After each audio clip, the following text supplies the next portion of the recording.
That's the highest. அவன்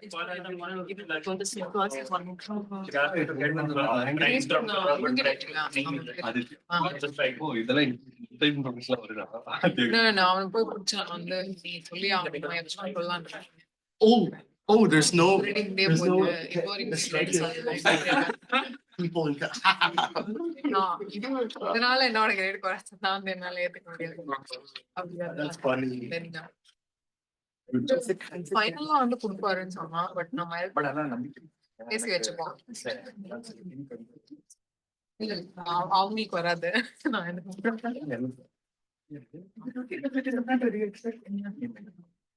Yeah, you can sit there, sure, yeah. Get a closer look. No, There's no. I see, okay. எக்ஸ்ட்ராவா என்ன plan Already is பண்ணிட்டீங்க. Already is I பண்ணிட்டீங்க. promise you samosas, right?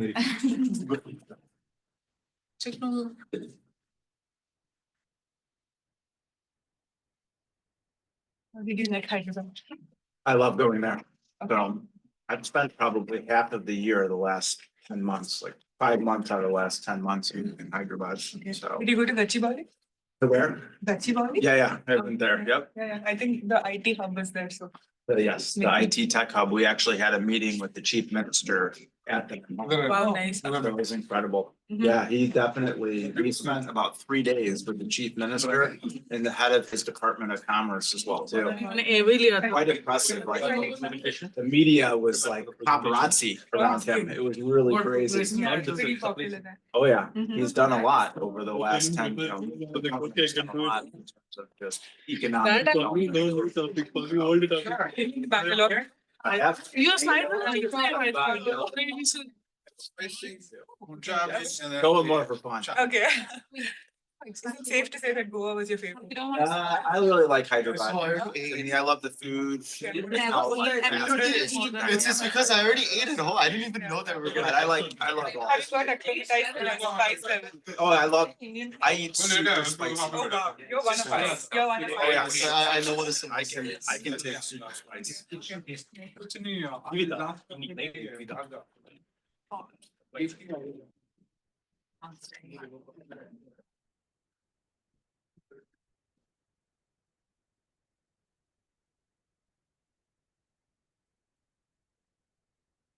It must be nice and calm now that they have samosas. right? Yeah. Calms them down. Put everybody to sleep before. You gotta hit them with about what, 40, 50 grams of carbohydrates. That's right. Well, the spice probably offsets the. They'll be down. Do you know what part you're presenting? I still don't know who's presenting with. 12, 13, oh, sorry, 10, 11, 12. That's the. Yeah. I don't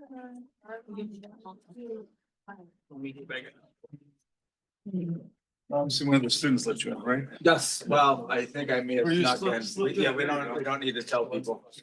6-2. The only way to let you have access legally is to get you a wild card, but that's not gonna happen. Yeah, probably not. Oh, so you're. So who's doing what? How's the hiring? These things went like hotcakes. It's been interesting, you know, it's such a competitive environment because there's These so are good? many Yeah, they're companies pretty that good. are I mean, everybody aggressively just excited for the expanding, spice. but there's a lot of Like, talent as well it's too. not. But we're experiencing. I turned 14 until, you know.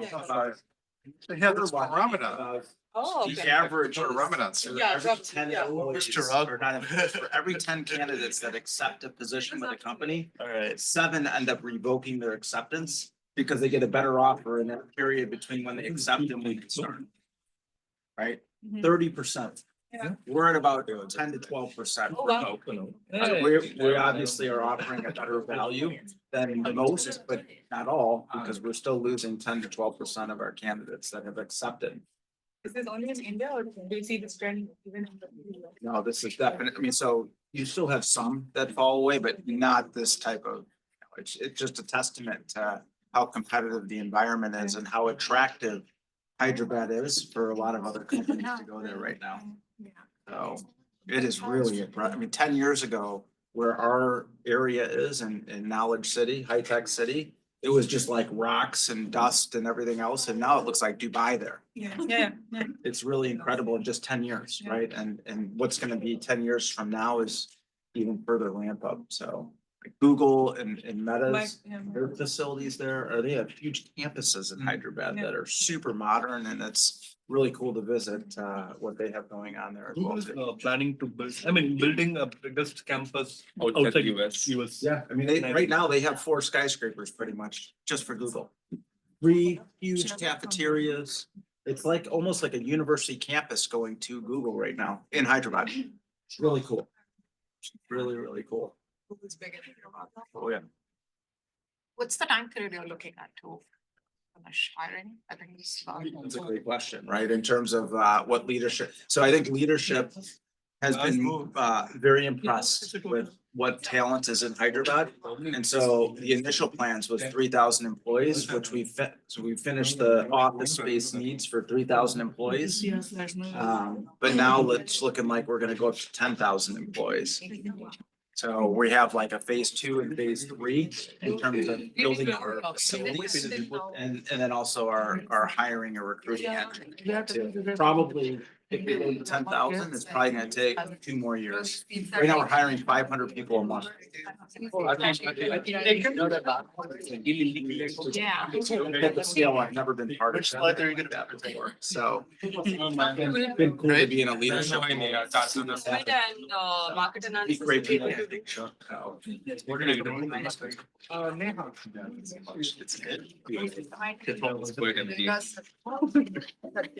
For those who just arrived, we still have some samosas here, so grab them while they're. I'm doing 15 above already. Towards the end. Did market analysis. Take it and. Not me. Not me. I can't, I'm not. 1.5. Are you percent? Because she doesn't want to see. So I don't know who's doing market analysis, because none of us did that part. Yeah. Yeah, I'm sorry, I don't know. who's doing it. That's why I put, can I bring in one, keep it there? But also you should have mentioned that you're. So that we could have prepared before. The market analysis. Oh, I was in market. We did market analysis. Before. is this, what time does this go to, this class? Probably about 4 is when it's supposed to end, but we'll do the pharma stuff first. That's 3:15. Can I get some? With pharma by 2:30. Okay, all right, sorry about that. No way. You can use one of these rooms across the hall. Yeah, that room is open right now, so. You should be just present. Hey, I didn't even know. How does no one know who did a specific part?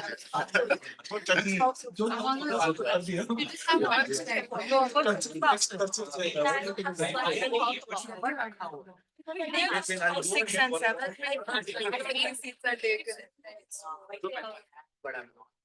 Nandini first. You have to. You have to. Yeah. Alright, the best way to see who did market analysis. Go to the Excel sheet.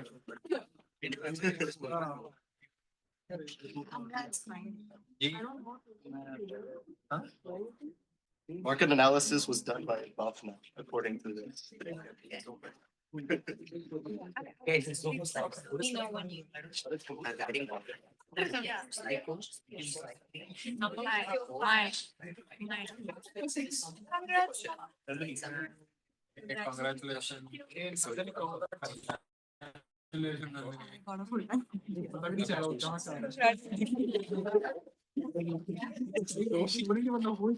हाँ बस अभी दे रहे मैंने दुआरे दे रहे हो तो ले लेती हूँ Hi, Annette, can you hear us okay? All right, just wanna Yes, I make can hear you. But I'm looking at my bigger screen. Okay, no problem. I'm gonna do a few minutes of overview for the students, and then we can turn it over to the teams to present. No one knows who's presenting. I want to thank Tom and Annette as guests to review your projects. That means we're gonna do all the pharma projects first. Since they're our guests, we don't want to hold them up. Before we do student presentations, I thought I would go through some basic trends that I'm seeing. And go through this one slide that talks about next generation PM, because you guys are gonna be living it, right? And I'm gonna be sitting here trying to predict it. So let me start with the trends first, right? Ever since I've been in project management, I think there's some seats over here, guys. There's one seat here. Yeah. Is it? Two. Gotta keep it this way. It's all about carbohydrates. We gotta maximize carbohydrates, correct? At your age, you can afford to do it. At my, not a good idea, right? Not a good idea. All right, what I'm seeing in industry. What I'm seeing in industry is more projects. More project managers, the need for more project managers, smaller teams moving more quickly, right? As a result, they're using more agile methods, right? Even in projects that are not software specific, they're using more agile techniques and they're thinking in an agile way, right? Sometimes we see an extreme to that where we break things first and we think it's easier to fix broken things than it is to build on something that already works. I'll let your culture figure out whether that makes sense or not. The federal government's already weighed in. They'd rather break things, see what happens, right? And then pick up the pieces and maybe assemble something new out of all the brokenness that surrounds them, right? I don't think that necessarily works in industry very well. I don't know where else it might work, even if it works in the government, I'm not sure, we'll find out, right? But to build on what works, right, incrementally. And to build in different directions to see what the market will accept or not accept. That makes sense, that's the agile kind of approach, right? More use of tools, right? When Excel came out, when Microsoft Project came out, when the more enterprise-wide systems came out, they were quickly adopted and quickly incorporated into projects and project management, right? So you see the Oracles of the world with the Oracle projects, you've got some very fancy tools. Now we're entering the world of AI, generative AI, agents, et cetera. I predict, not much of a prediction here, that companies and teams are going to quickly embrace these tools. Why? Competitive pressures, right? If you don't do it, your competitor will. And if they beat you to the market, you're going to be at the disadvantage, right? So every advantage you can have will be embraced, even if initially it costs a little bit more, right? Simplest example I can think of, FedEx comes out, right? Before that, we had the US Postal Service, optimized for cost, right? You ship a package one end of the country to the other, 5, 7, 10 days. Nobody thought anything of it because that was normal, right? There was no competition. FedEx comes out and says, we'll do it overnight. Wait a minute. It used to cost me $1.50. How much is it going to cost me? $10 or $12, right? Well, wait a minute. This is 10 times the cost, but wait, it might be worth it if it buys me more competitive advantage against people who I'm bidding against, right? If I can work on my bid for another week and my competitors cannot work on it for that week because it's stuck in the mail, I have the advantage over them, right? So any advantage, even if it's incrementally, initially more expensive, your companies will embrace, right? More technical PMs, right? I don't think a project manager in this day and age can actually succeed without some knowledge of the domain, whether it's pharmaceutical, whether it's data centers, whether it's writing software. You know, in my world, it was, real-time embedded code, right? All of this was real-time, high-performance embedded code. Some of it was mission critical, right? So we were not just with the stopwatch, we were also checking to see how reliable and how, I guess, resilient the code was to various types of failure. That's 911 systems. That's what Motorola was all about. If I knew nothing about it, if I didn't even know the lingo, walking in trying to run a project would be something close to impossible, right? I'd have to be a very quick study or very politically connected, I suppose. I'm not even sure how well that would work because you can be politically connected at the top level, but the ground level will not embrace you and you will not have cred. Street credibility is key, right? Most of you are jumping into the fire. I want to be a product manager when I graduate. I want to be a product manager in June. I want to be a product manager or project manager this summer in a domain that I've never worked in. God bless you. God bless you all, right? You're jumping into the fire. Right? A more sensible approach might be to enter the same company as an engineer, learn the code, learn the products, learn the systems, learn the lingo, especially in a domain you've never worked in, right? Learn it from the ground up, and then they're gonna tap you on the shoulder one day and say, wait a minute, don't you have that master's degree? Didn't you go to Northwestern? Didn't you study product management? You can say, yeah, I know all those things. Why? You need some help? They always need help, right? But if you wait until 3, 4, 6 months as opposed to day one, you might have already earned some credibility, some street cred. You might be able to perform much better and probably progress much faster. I mean, I couldn't agree with you more, Mark. I mean, I have 3 overarching guidance statements that I say to anybody and I apply to my job in my career growth. And know the business, know the domain is number 1. It is the most important thing. Using technology tools too, you talked about that. So in my role as a legal compliance professional for 25 years, when Amgen acquired Horizon a year and a half ago, they moved me into the completely different role, leading the site of 10,000 employees that we're going to hire in India. With construction activities through recruiting activities and overall site leadership, I essentially was a project manager as the site lead. I was a project manager. And the overarching objectives of what we're trying to do in India is to inject advanced technology tools, including AI, into our drug discovery program to 1, improve the likelihood that our investigational drugs are going to be successful and will reach market. And then 2, increase the speed at which those investigational drugs will actually reach the market as well too. And so everything you said was spot on.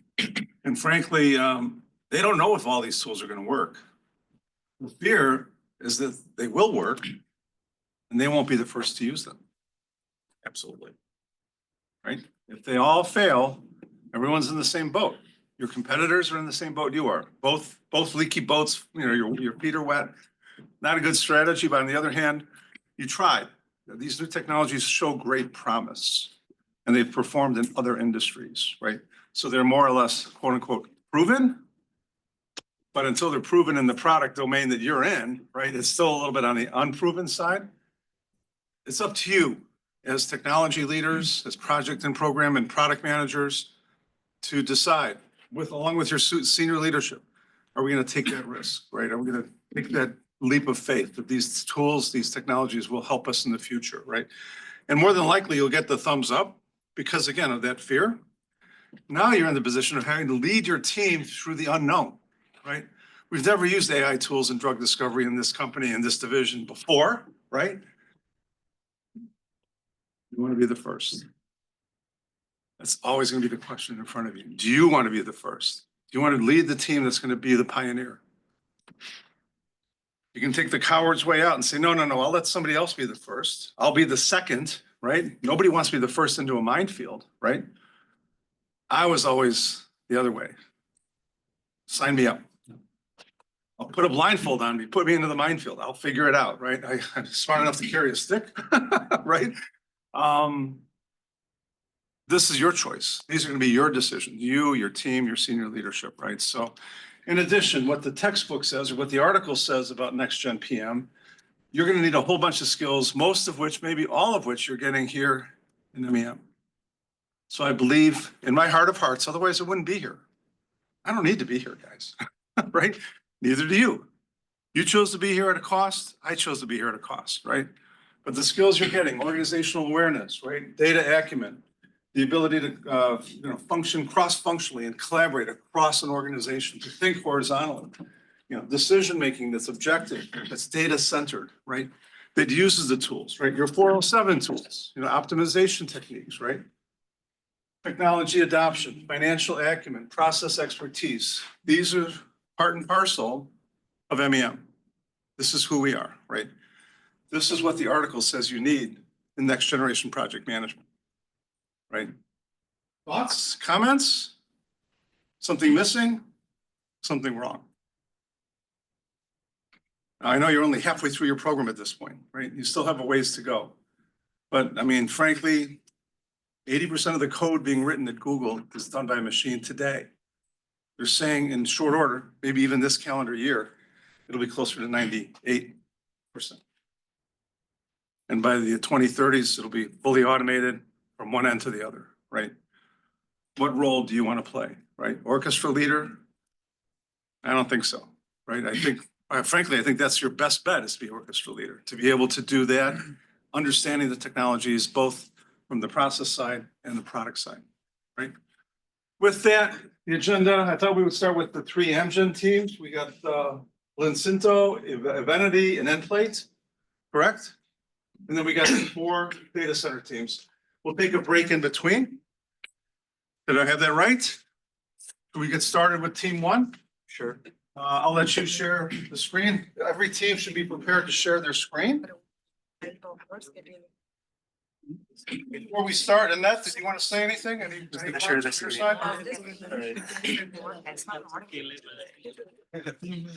I don't know that I think I agree with you. The new language for code will be English sooner than we know. So many AI thoughts, no time to share now. Looking Okay. forward to the presentation. All right, I'll let team 1 then get up here and share your screen and do your presentation. We're gonna try to limit you between 10 and 15 minutes per team. And that should get us out here on time. Okay? What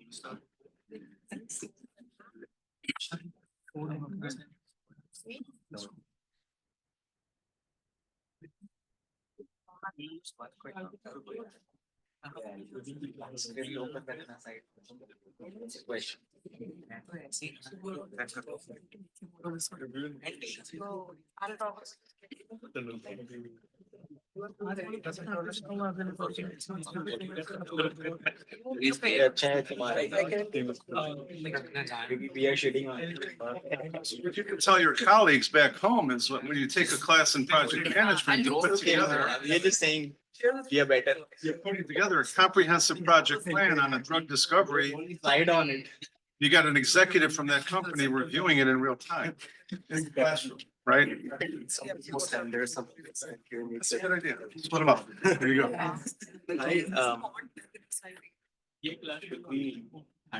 There's still extra samosas, by the way, so. All right, team 1, take it away. You've got 15 minutes. So hi everyone, good afternoon. We are team 1 and today we're gonna talk about a project or a drug from Amgen. And this drug is called Blincyto. And today we're gonna go over its estimation, portfolio, and everything about this drug. So next slide, please. So about this drug, it's called Blincyto from Amgen, and it's a pretty new and fancy therapeutic, and it's called bispecific T-cell engager. So instead of monoclonal antibody that we might be more familiar with, so monoclonal antibody, you could only bind one antibody in human body.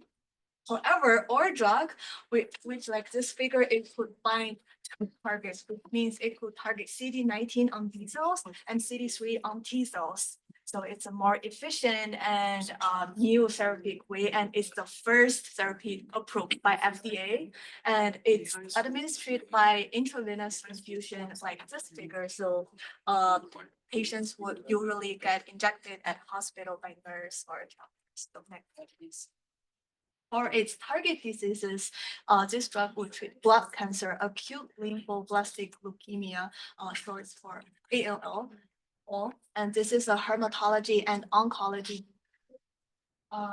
And actually for this drug, it has been approved and been US market for a few years, but it's still in phase 3 for its third indication for B-ALL. It's a new indication still in phase 3. And this disease, ALL, is a rare disease, and there would be about over 6,000 new patients appear per year. And compared to adults, this disease is more prevalent in children. So over 60% of the new cases are children, and this is the #1 and most common disease among all children cancers. So account for over 25% of all children cancers. So this is this project comprehensive scope statement. And for this project, we want to expand Blincyto's US market leadership. and we want to optimize its commercialization and increase our patient access. And for deliverables, we want to finish this indication phase 3 trial and probably optimize other indications trial and already market. And we want to submit for FDA and negotiate with different stakeholders. And definitely we have some constraints. We have limited budget as a pharmaceutical company, and we have pretty tight regulatory timelines and some reimbursement challenges. So this is a competitive analysis, and as a pretty fancy therapeutic bispecific antibody, we could show that our drug is pretty cheap and more affordable than other therapeutics as precision medicine like CAR T therapy. And our drug only take 178,000 per treatment cycle compared to CAR T therapies gonna take 475,000 per infusion. So that's a crazy number, and our drug is from Amgen, which is a pretty famous and leading biopharmaceutical company in industry. So make our drugs more supportive and have better name, or patients will more trust our project or drugs. Yep. And for our patents, like I said, this drug have different indications, so there might be some confusions in some patents. So FDA initially approved this drug before, and its of that patient was expired on 2021 December. And there are also some MRD positive indications, and their patent will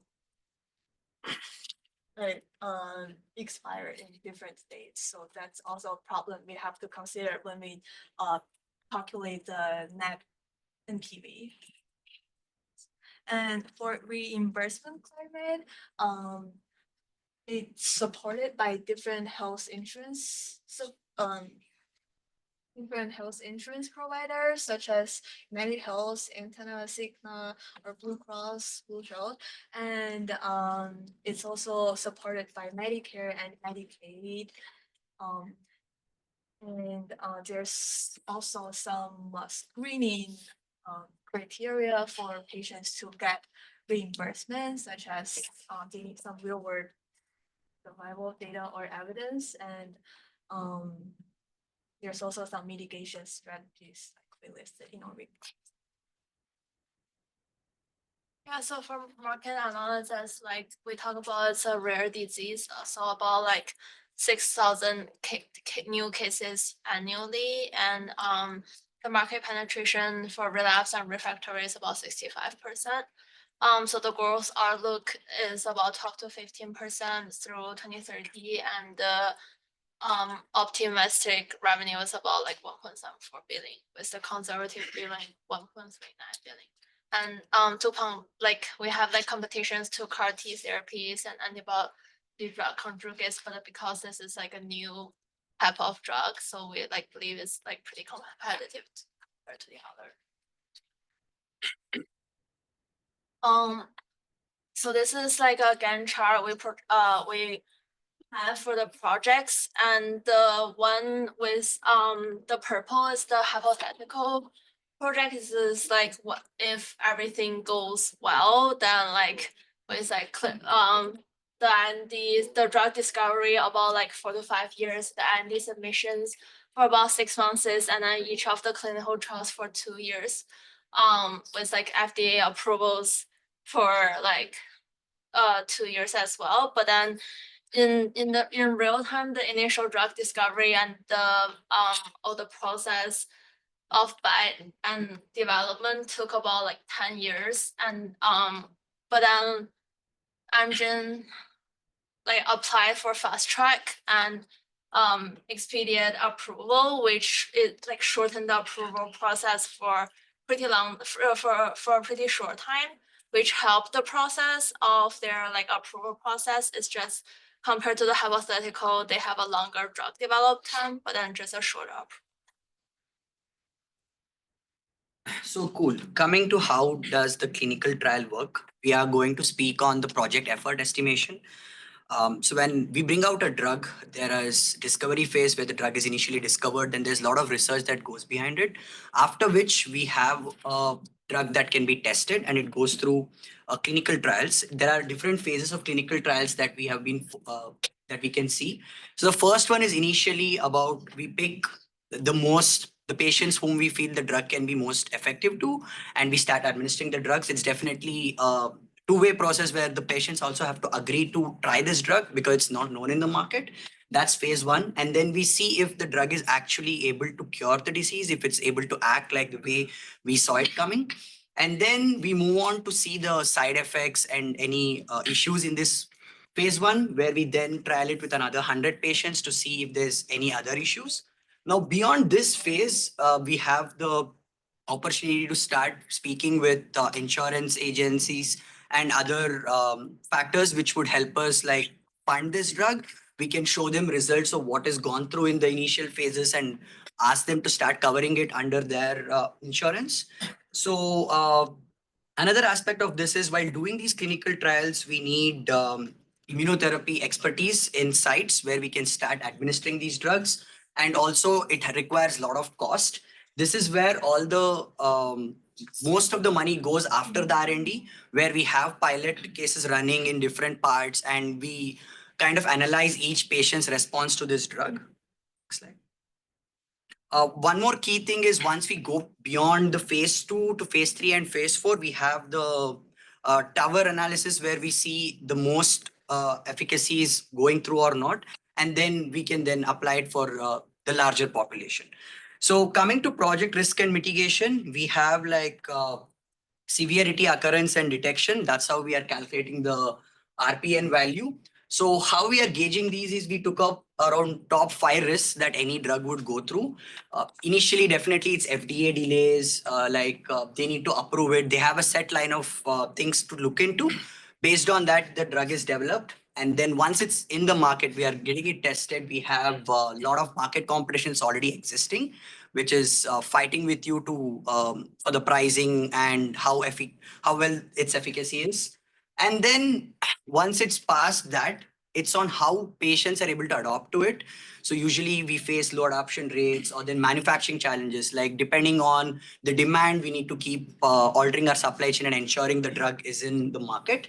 And in the end, pricing and reimbursement issues is generally with the insurance providers. If they are not willing to cover it under insurance, given the target market of US that we are seeing, it's very hard for patients to afford it.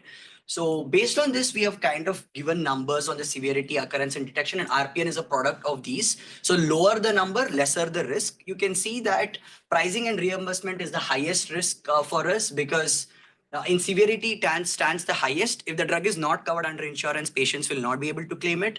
And for occurrence as well, it's highly likely that insurers will try to avoid adding any new drug in their coverage. So it's very hard to convince them. Coming to the lower end, regulatory delays, it can be generally handled through thorough planning. If you are following their guidelines and ensuring the drug is viable, then generally we should not have too many issues with regulatory challenges. That's what happened with Blincyto. It was very well structured and did not face FDA issues. Actually, it was fast tracked. So we are looking at the market adoption rate. We have 3 scenarios that we have come up with. Like total market for this is about 6,500 patients. At year 1, if we can target 50% being optimistic, we have about 1.1 billion. And by 3 years and 5 years, we have a total of about 5 billion revenue.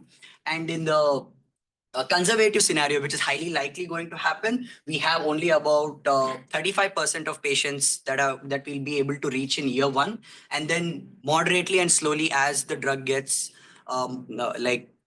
well served, it will increase and we can reach up to like 2.4 to 2.6 billion. But even in the pessimistic scenario, the drug is still profitable.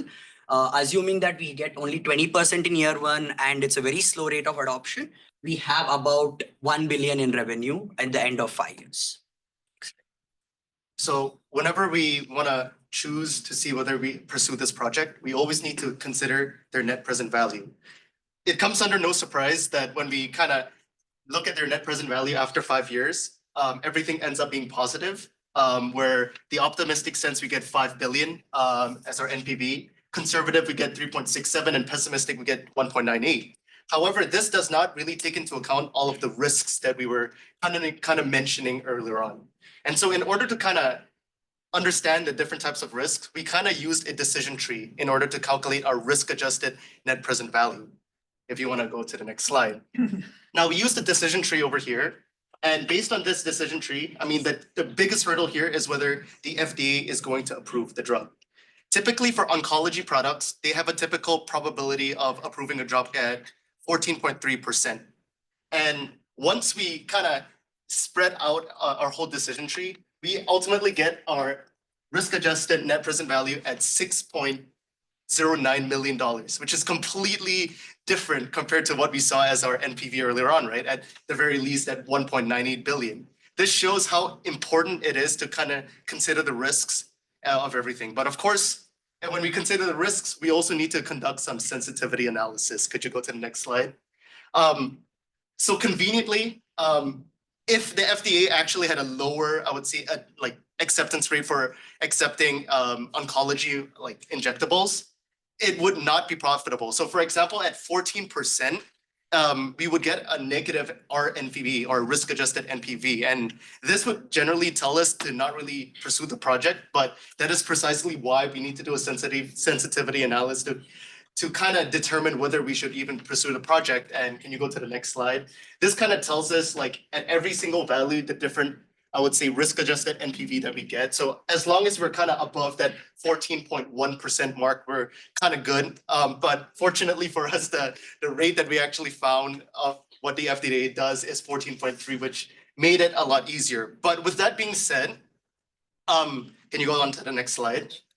The drug Blincyto, I mean, it was considered a breakthrough therapy drug by the FDA. And as a result, they were given fast track approval. And not only that, typically, whenever the FDA kind of classifies drugs as a breakthrough therapy, they generally have a significantly higher approval rate when it comes to this. And so we then wanted to kind of create another decision tree to see what our true risk adjusted net present value is given this new rate that they're kind of having an average of approvals for, which is going to be 31%. And so when we kind of reevaluate our whole decision tree over here, our risk adjusted net present value ends up to become $597 million. And given that within a 5-year period of a risk-adjusted net present value of $597 million, we figured that it was a perfect opportunity for Amgen to kind of pursue this project. And I guess that kind of wraps up the presentation if you want to go to the next slide. And I just wanted to thank all of you guys for listening to this presentation. If you guys have All right, thank you for finishing on time. You had basically zero time left over. Any questions from our guests? Huh? First of all, that was impressive. Great job with the presentation. And I really liked how you integrated in many important factors into the NPV analysis. One, optimizing existing on-label treatments, but then potential future treatments and expanded indications as well too. Integrating in the exclusivity period based on the patent timing. Access and reimbursement is huge. You could have the best drug in the world, but if you don't have government players and commercial players in the US to approve those drugs, you're not going to get any sales at the end of the day, especially in oncology where the drugs are extremely expensive. So that was great. I also liked how you integrated in the increased likelihood of approval for breakthrough designation. That was a great add as well too. And again, this is not a criticism at all because that was an exceptional job that you guys just did. In oncology is probably the therapeutic area where doctors experiment the most in using the drug in off-label indications post-approval for CLL right now, right? And so one of the things that we look at as well too is the volume of IIS investigator-initiated studies where they're looking to study Blincyto in patient populations that we haven't even considered yet as well too. That obviously can increase and raise the NPV on that as well too. And so for oncology, that's definitely something important to do, is looking at where is this drug being studied by investigators outside of the company's research and development program too? Because often that will lead to future approved indications from the FDA also. Great job. This was only focused on US, right? Correct. Yes, so, this is a OUS plug, but from a geography perspective too, since you also factored in prevalence, which is really important. And for this disease state, child or pediatric is a huge part of prevalence. And so you want to look at markets that value medicines for the pediatric subpopulation, like Japan, for example, is it's the #2 market in the world. After the US, #2 in terms of value for a biopharmaceutical industry. And because of the aging population in Japan, like treating babies and children is gold to reimbursement and payers in Japan as well too. And so this drug would have tremendous value in a market like Japan also. Massive shortage of babies and Huge. should have to take care of the babies they've got, right? I was curious about your NPV chart, your first NPV chart that was mapped against years 1 through 5. I guess that's it there, yeah. How do I interpret this? What does the year axis mean, the x-axis?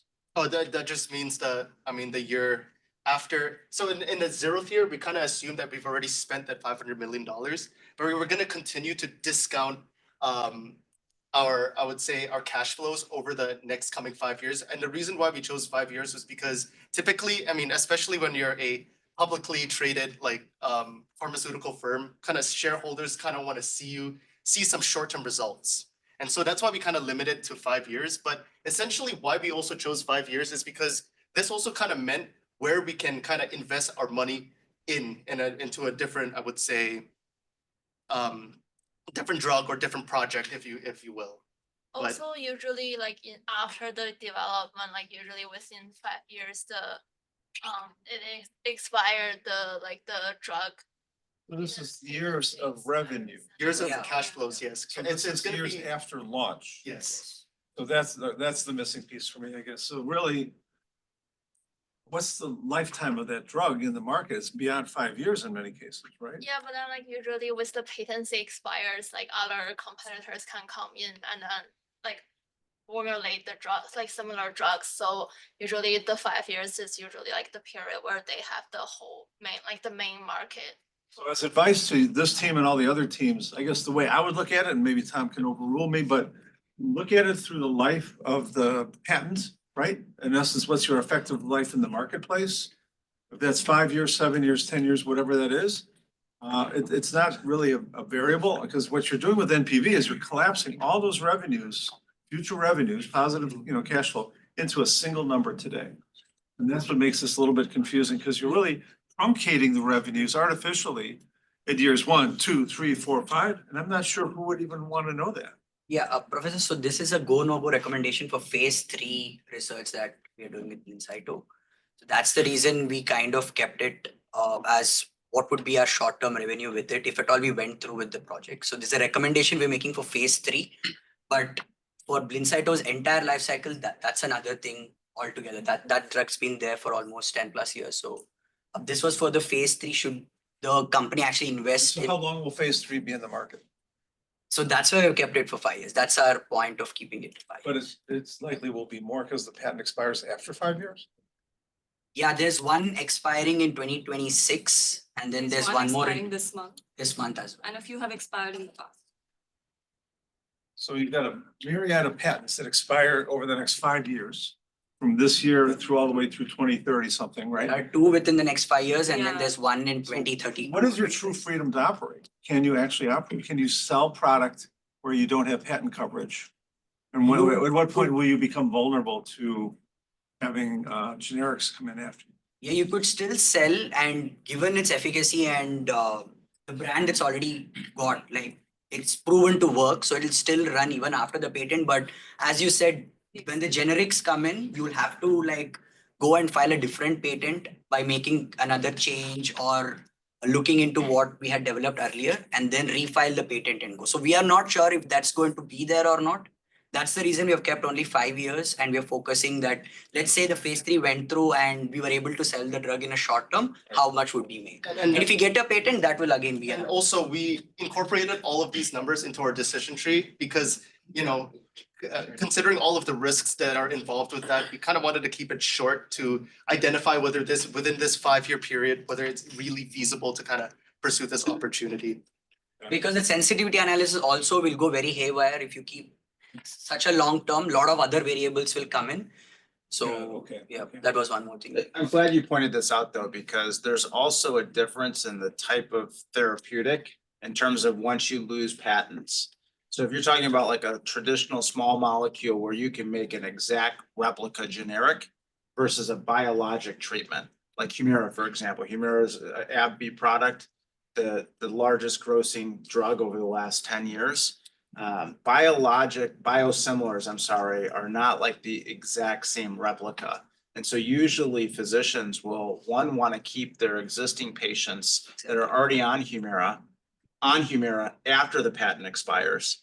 And then two, they still want some evidence in the real world post the drug discovery program, the 3 phases, the clinical trial, to really get more and more comfortable adopting a biosimilar over a biologic. So biologic treatments hold way more value post patent expiration than like a Lipitor where you saw just a nosedive straight down. All right, Annette, any comments? I think I have my audio on. I was trying to understand the timeline. All of the risks are about approval by the FDA. But as you know, I come from the operations manufacturing side of things. So I was trying to understand this slide. The bottom of it is showing what the actual timeline was, including manufacturing and research issues. Is that correct? Yeah, it's like all the way from the initial drug discovery to like their design of that, like the unique system, and then they're like apply for like all the approvals, and then the phase 3, phase 1, and then the post-approval phase 3 trials. Yeah, Okay, it's this is just, really tiny for me, so I may yeah, not it's be really- seeing it. So I It's can tiny see for the us too. clinical trials. I can see like the studies, but there's no problem making enough stuff. That's the question that was coming through my mind. I assume everybody's assuming it's no problem. I just wanted to know why you thought it was no problem scaling up, no problems facility wise, no problems validating all that. Cause the actual like the phase 3, phase 1 and phase 2, like all the way up to I think like phase 3, it's already done by like Amgen. They have like data showing their like phase 1 is only about 12 months, and then I think phase 2 is about 18 months for clinical trials, and then they did the accelerated approval in 2014 and stuff. So that's why like a lot of the data here is from like research. It's like what they already did. Okay, and so then, you're, Yeah, so So on the you- manufacturing, how we saw it is the total addressable market is about 6,500 patients when we are targeting the US market. And even in our best case, we are reaching about 70%. That is roughly on about 4,500 patients. So we were sure that Amgen has that manufacturing capability to meet these Okay. demands. And even if we had to like go for like a redose or another round, we would still have a lot of time to then assess the market and boost up manufacturing in the background. So that's how we saw it. Is this in local build, meaning it's coming out of a Amgen facility, or is it a CMO? Are you building through a CMO? I mean, how's the manufacturing intended to be? Actually, we don't know. You don't know? Yeah, so that's not public domain Yeah. information, right? But you're Right. absolutely right. It's great to bring up is like how well has the company mitigated the risk of having shortages or stoppages in certain manufacturing plants? Do they have locations outside, the US where they're primarily manufacturing these products, et cetera? And then even unforeseen things like when I was working at Horizon and COVID hit, the government actually took over our manufacturing line for Tepezza and asked for the vaccine ultimately to go down that line.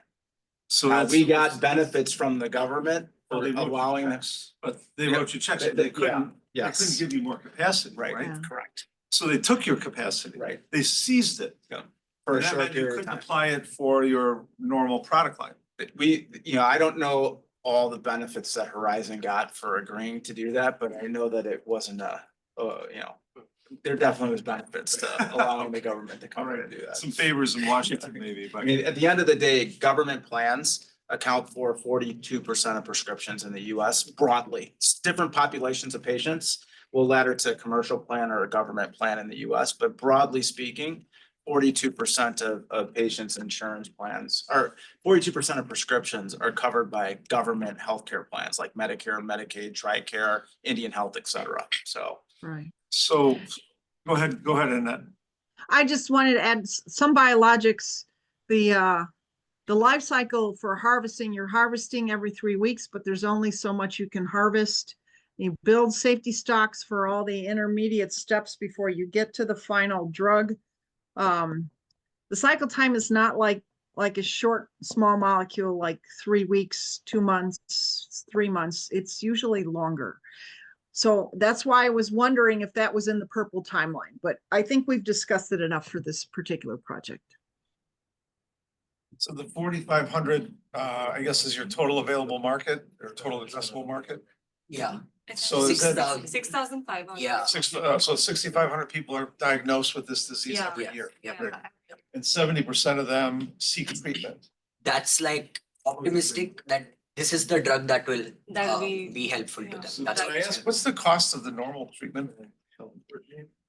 So we have the CAR T treatment.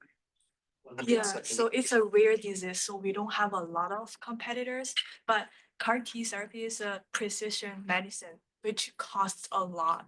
So you're about a third of what that is, Yeah. but it's still $180,000. Yeah, Yeah. for treatment, yeah. So yeah, as again, it's an oncology medicine, so these are very, very expensive drugs. Right. So, Partly they're expensive because you're taking the R&D costs and you're amortizing it over a very small population. I mean, if Talking 7,000 patients a year? Less than that, right? 4,000 approximately. I mean, 4,000 that's seek again, treatment. That means 2,000 or 3,000 can't afford to seek treatment, or they have no desire to seek treatment, or whatever, right? They just don't do the it. drug also might not be applicable. That use case the drug may not solve it. And also this is only because we are seeing the US market alone for this project. Right. Worldwide, again, that's a larger number. And then while doing the risk analysis as well, so I had 5 risks put out. Yeah. There were other risks we saw as well. One of it was, should Amgen actually do it on their own, like the drug development, or then use external sources to do it? But that was kind of not a major risk that we saw given the market that we are speaking on. And the recommendation we were giving also was the phase 3 trials. That's the reason we did not consider that. And I guess one of the teaching points of this exercise is for people to realize the extreme expense that goes into a treatment cycle for these types of drugs is a function of a couple of things. The huge R&D cost of bringing it to market, which can span 10 years and over $1 billion, right? And then secondly, the very small target population.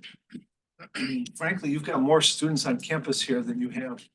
In fact, probably more undergrads on campus here than you've got target market for this drug, right? Definitely is a rare disease. Rare disease, so you're talking about $180,000 per treatment cycle. Absent insurance, there's very few people in this country that can afford that. Right? So it's something to think about, right? And then you take other markets. Okay, you take this to India. Tell me about the insurance programs in India and how much they're gonna cover. And what percentage of the patients are gonna be able to afford $180,000? Or is it a whole different pricing scheme when you go over there? Yeah, definitely, because if you take this price, then less than 1% of the population can afford it. I don't even think 1% of the population in India can afford it. Right. It's Even that though this is life and death, this is Yeah, potentially a death sentence in the absence of proper treatment. Right, and so I think maybe we'd spend this on a child. If it was gonna be for a boomer like me, less likely. All right, thanks for cheering me up, Annette, because I think we're in the Sorry. same. Otherwise, thank you guys. Nice job. Well done. Amgen Avidity next.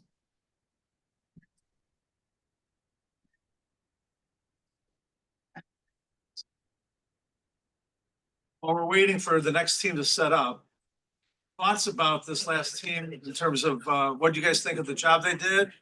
Any feedback you want to give them? I thought it was a beautiful presentation. The only question on my mind, which of course is always on my mind, is can they make it? Everything else, I thought the handling of the risk of the approvals was really done very nicely. Any thoughts? Yeah, no, I mean, my initial statements, I was very impressed with all the different factors that they weighed into their MPV analysis. Yes, just recognize that the data that the students had access to are going to be mostly related to FDA approvals and the risks and the times and the costs associated with that. Internal, proprietary information is not something they're privy to. Whether it's manufacturing or distribution, these are issues that are often not published. You're not going to easily find these things, right? I know, it's just sort of a rule of thumb, assume at least a 6-month cycle to make a batch for a biologic compared to, I don't know, 2 or 3 for a small molecule. So as comprehensive as this analysis was, in the real world, when you're behind the corporate veil, it's going to be much more detailed. More things, and Hard to mention. it's good that they have exposure to knowing those additional things at a high level. It was great to bring up. All right, team 2, everybody pipe down. The audience simmer down here. Back row in particular seems to be the loudest, right? Team 2, take it away. Hello, everybody. Good morning. We are team 2 and the drug that we are presenting on is Amgen Evenity. So these are the team members. We have Pragna, myself, Swatika, and Namrata. So first, I would like to give a background of the drug itself. So Amgen Evenity is a monoclonal antibody. So what it means is that it is a laboratory manufactured antibody that will target a specific antibodies inside our body to prevent its growth. So the status is that the FDA approved it for usage in postmenopausal women in 2019, and the target disease that it targets is osteoporosis in postmenopausal women.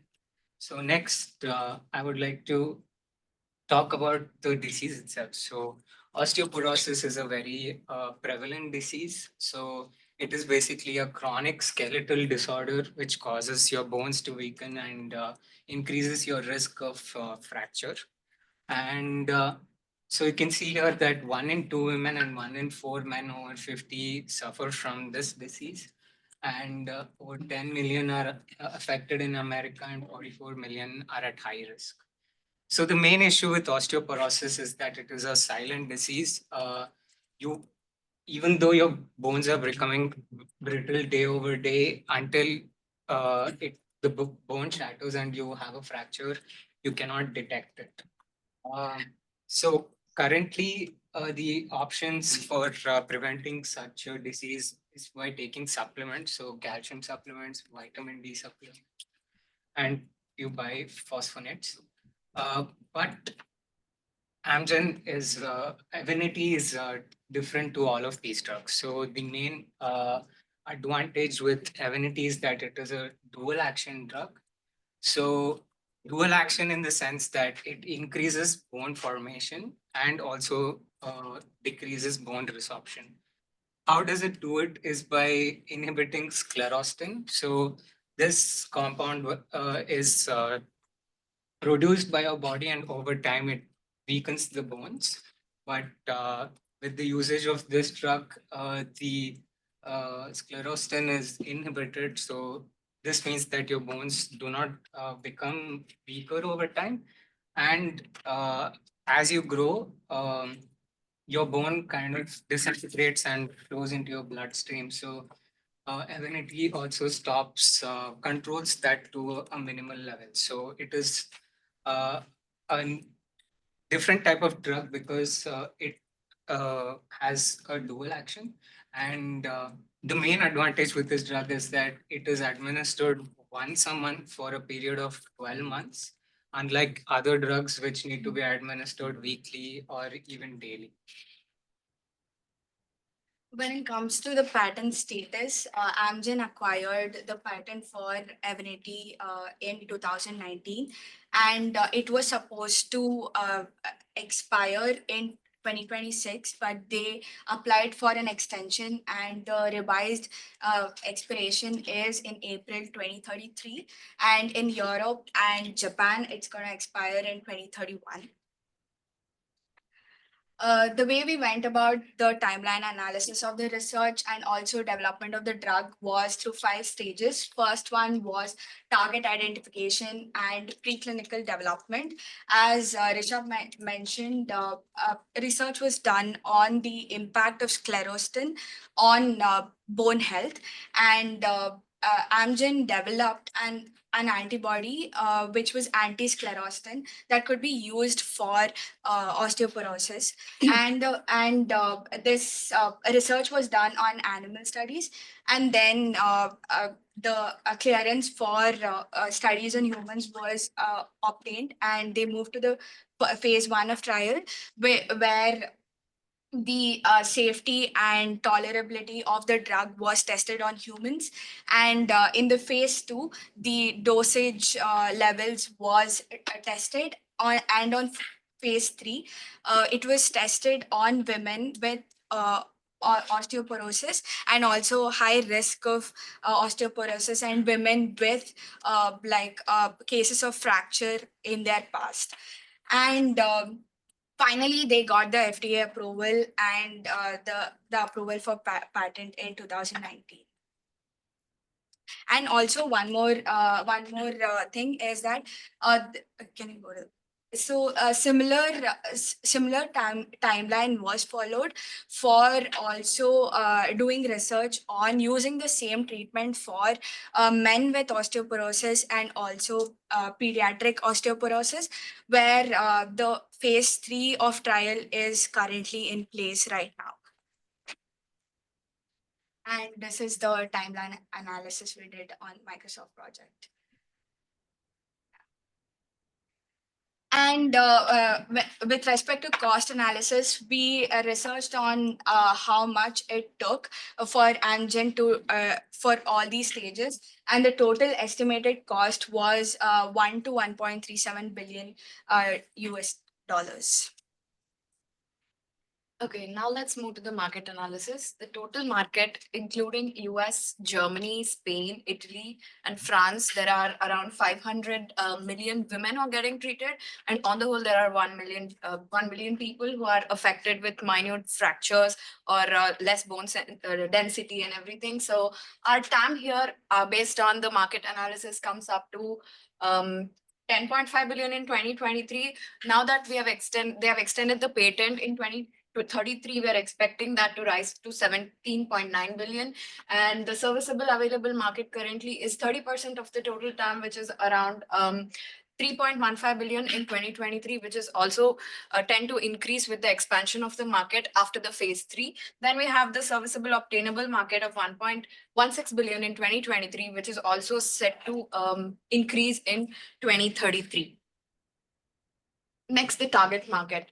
The whole osteoporosis disease was first treated only for post-menopausal women with high fracture risk, that is around 63.3% in total. Then we have men with osteoporosis, and lately it is the pediatrics which have come into the same market, which is about 16.3%. Then we have post-bisphosphonate therapy. These are the people who get into the therapy when they get to know that they might be going through osteoporosis, but they take a break after they are cured for a while, but there are chances that they get back into the treatment after a while. That market is around 11.2%. And glucocorticoid-induced osteoporosis is another market that is 8.2%. These are the people who are also suffering from arthritis and other bone density diseases, and some kids who tend to break their bones now and then, they also somewhere get treated, but with the same composition, not completely with the same drug as to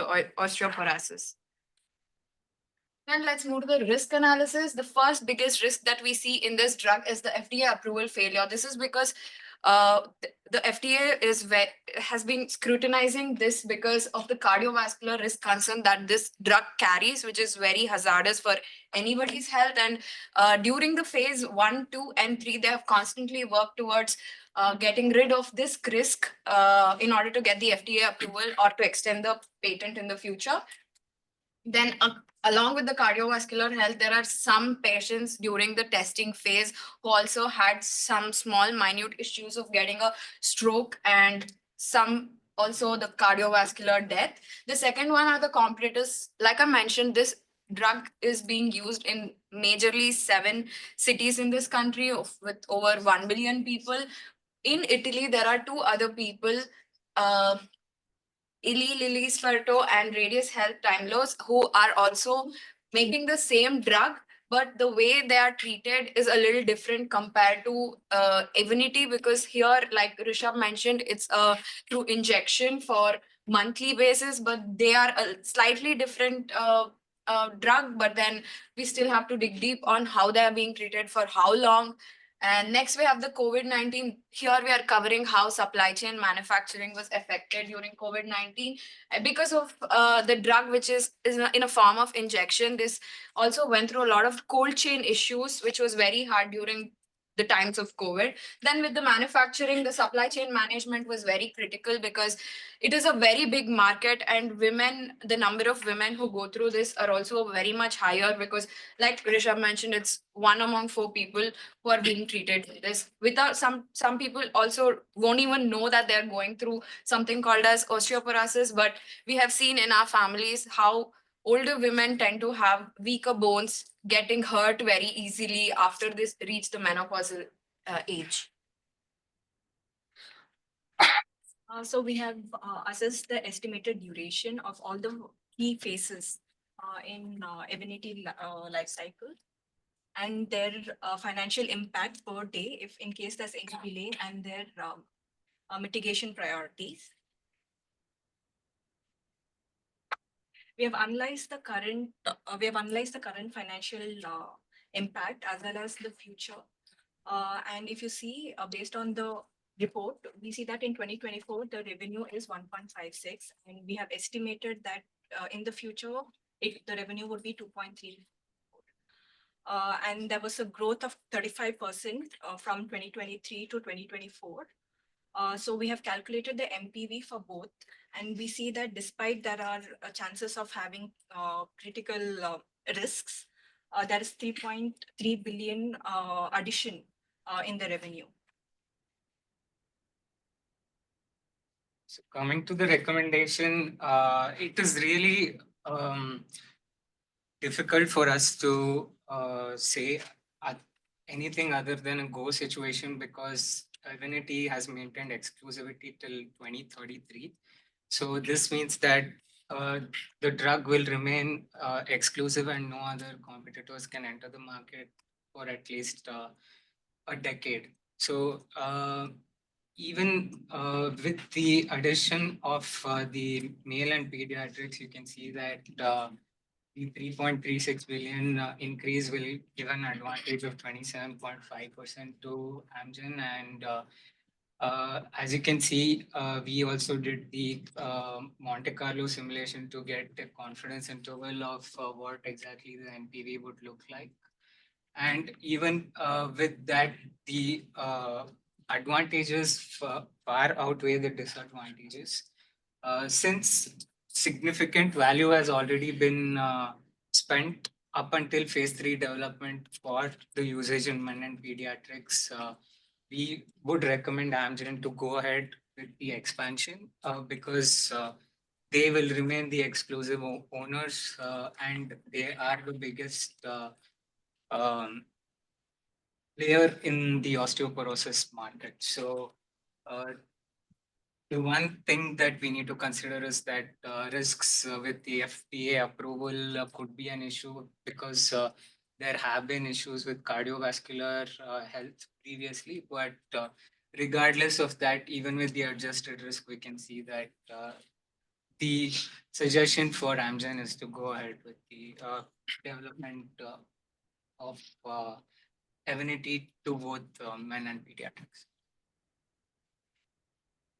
Yeah, thank you.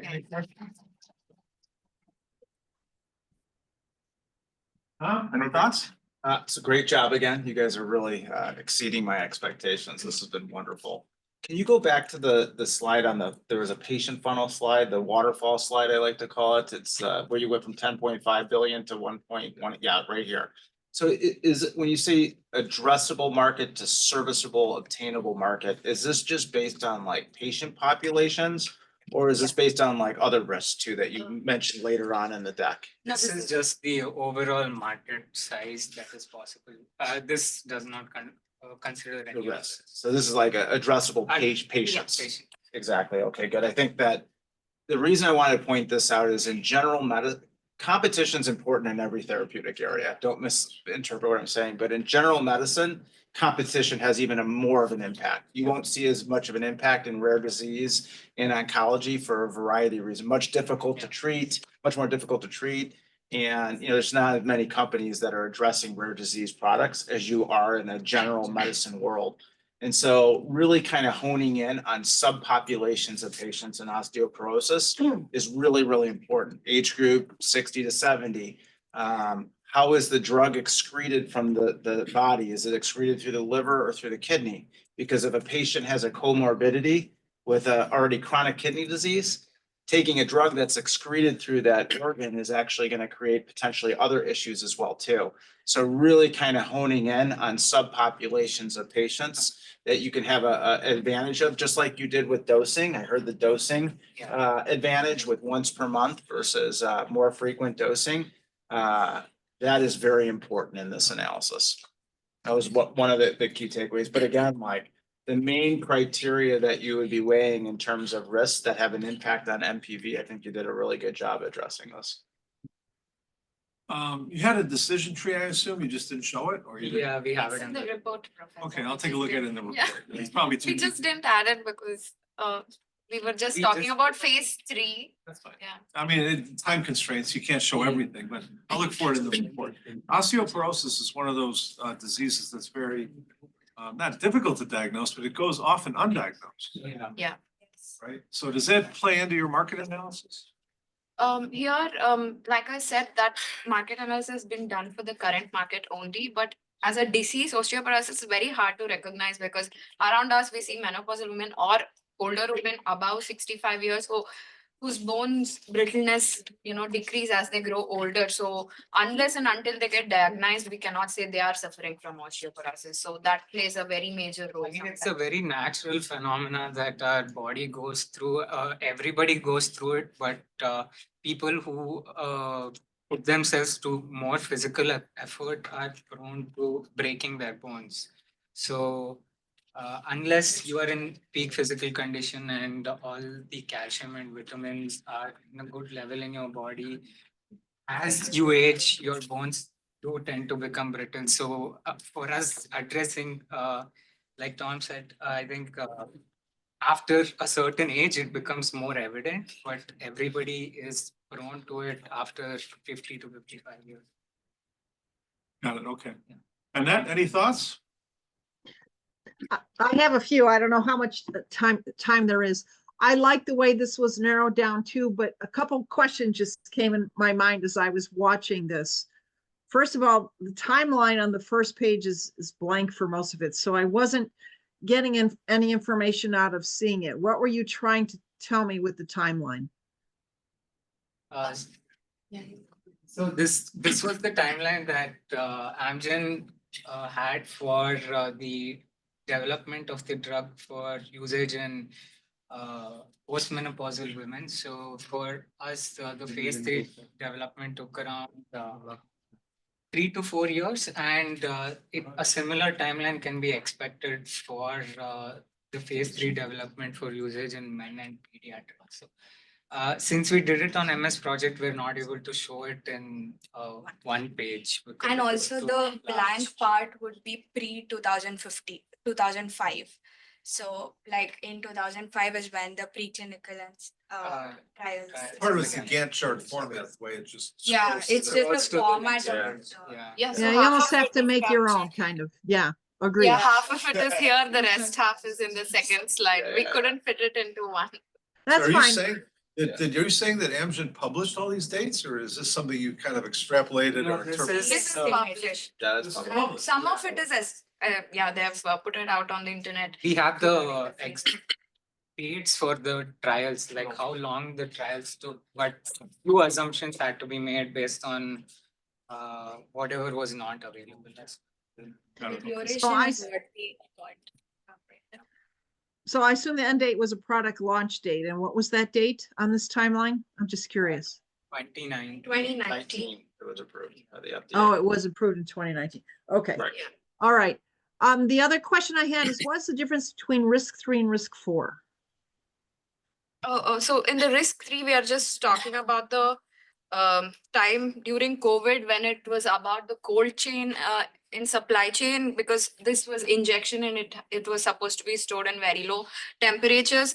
With respect to manufacturing, again, it's talking about the whole manufacturing and storage. There is not much difference, but the first part is also talking about the cold chain, that's all. Are you talking about like the delivery of the drug? There was Yeah, risk of storage, ultimately delivery. product loss when you deliver it. Yeah. Okay. Okay, All right. Well, thank you, Annette. Thank you, Thank Tom. you. Thank you, Tim. Nice job. All right, the last of the pharma projects is Nplate, Amgen Nplate. And for that, the cold chain products, like for the Pfizer vaccine was cold chain. And Walgreens had about 3.5 pages on it. After manufacturing, just in like having it delivered and stored in the locations. I assume they have sensors or something that tell you when it's Yeah. not properly A stored. lot of it has to do with like where it's being stored and how it's being distributed as well too. yeah, like how much storage is at the airport before the truck picks it up? There's a lot to it, yeah. How big is the truck? How long will the truck keep it cold? All that kind of. stuff. It has a Well, and much, so you never ship things to stick in the airport over the weekend, all that stuff, right? and obviously for higher volume drugs like osteoporosis is a much greater risk. For the more expensive, like drugs that are treating 5,000 patients, there's a heck of a lot more control to really limit the risk of waste. Oh, yeah. All right, Nplate, you have 15 minutes. Take it away. Hi everyone, so today we stand before you to present our analysis about the Amgen's Nplate drug. This is our team, myself Saksham. We have Neha, Renga and Satya. So an Nplate is a drug which is used to treat ITP. ITP stands for immune thrombocytopenia. This is a blood disorder in which your body's immune system mistakenly destroys your own platelets. And we all know that the low counts of platelet could lead to various disorders and, like excessive bleeding, frequent nosebleeds, and in very severe case, it could lead to fatal internal bleeding. To discuss a little bit about this disease, there could be various causes for this. It could be maybe because of a viral infection, maybe because of some autoimmune disease, and certain medications could also lead to this. There is not a perfect known cause for this. Talk about the Nplate drug. So in early 2020s, the early 2000s, Amgen started to work on this. They started their research. In 2004, they filed a patent for Nplate, and in 2008, they got the approval. But in the same year, 2008, they got a competition from Promecta. In 2011, as you can see, they got an approval entries for the European market as well. 2018, they got then approval for the extension to pediatric ITP. Earlier, they just had for the chronic ITP. Coming to 2021, which was an important year as they got the extension for their patent till 2027. But after this year, there may be the possibility of biosimilars entering the market. So we'll also discuss that. So now I'll just give you a high-level summary of what we did and what results we got. After that, my teammates will take you through a detailed analysis. So to talk about Nplate, it holds a major position with 41.5% share in the global TPO market. To give a projection, by 2035, the revenue is approximately to 2.7 billion. If we talk about what differentiates Nplate, I would say like they have a simplified REMS protocols. Moreover, like it provides a long-term stability to platelets compared to other competitors, which gives Nplate a leading hand. To talk about the NPV value, as per our risk assumptions and our calculations, we calculated a final NPV value of 1.7 billion. We consider various factors which my teammate will be discussing through. Slide, please. Okay, to understand a little bit about the market analysis, approximately 100,000 chronic ITP patients are suspected to be there in US, and each of them could incur an annual cost of about $100,000. This brings us to a TAM which growing by 6% could lead to about 14 billion by 2031. Also, as I told about various risks, so we have here covered like two major risks. One is underdiagnosis, as I think Professor Mark mentioned in the earlier presentation. So just to give you an idea, just a 15% of underdiagnosis could reduce the TAM from 14 to 12 billion. Moreover, as I told earlier, post 2025, there is a possibility of biosimilars entering the market, which may lead to a price erode of about 20 to 30%. Now I'll just walk you guys through the project plan we created for Nplate. So just giving you a quick overview, we're obviously in the second phase of trials, and we're going to go through the second phase and then the third phase, and then we'll also have like an FDA approval and a commercialization for the newer version of Nplate. So diving a little deeper, the phase 2 trial is more about dose optimization. We know that the drug is already out there. It's about to reach exclusivity, but we need to like prevent that and, you know, make sure Nplate is still having business. So for that, phase 2 trials would, you know, help with dose optimization and also enhanced safety and efficacy profiles. This has, we also created a decision tree, which we'll show later on, but we calculated the success probability to be 65%. Moving to phase 3 trials, this is again going to be head-to-head with Promacta, which is our competitor, a drug by Novartis. So here we expect to reach a platelet count of greater than 50,000, and for that, we have a cumulative success rate of 70%. Following that, we have the FDA submissions and post-approval commercialization. For the commercialization part, we also have a little bit more on biosimilar defense strategy, because that is what Nplate should be focusing on. Discussing a little bit about the clinical risks, there is a 30% failure rate for phase 2 trials, which could jeopardize the NPV. But how we could mitigate this is by working on AMG 531. So it's basically a drug which has 70% of Nplate's composition. And that way you can again patent it and, you know, tackle the exclusivity issue. The next one is the thrombotic events risk. So we have like a 5 to 10% incidence rate with Nplate, which means like having all sorts of side effects. So again, having REMS protocols in place for like rigorous monitoring and structured patient monitoring requirements would help us tackle this. And lastly, there could be manufacturing delays. So there's a 10% probability of synthesis delays. So what we can do to tackle this is come up with an alternate sourcing strategy with both the Catalent and Patheon manufacturing facilities.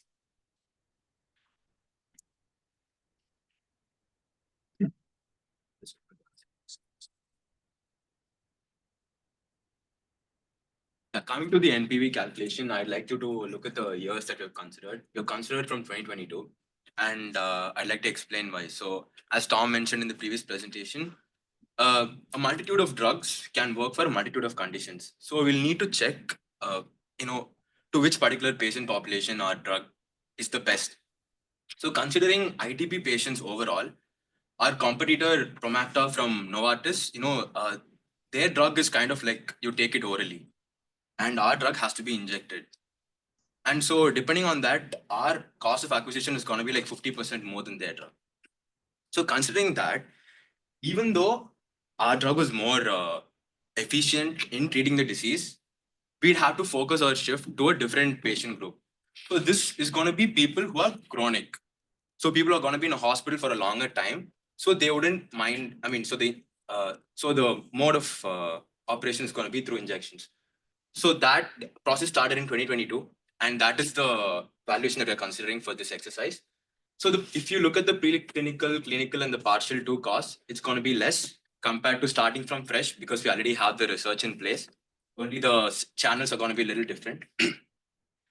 And if you're considered in stage 2, we have considered an approximate development cost of close to, I think, 150 million. And in stage 3, it's going to be 100 million. And the FDA approval is like a kind of standard procedure wherein, the success rate is 85%. So we have just assumed that, it's going to be 30 million. So this just to give you an idea that, for the same drug, multiple indications, we're going to have to work a little bit differently depending on who we're treating it for. And depending on our competitors, we'll have to assess, our advantages.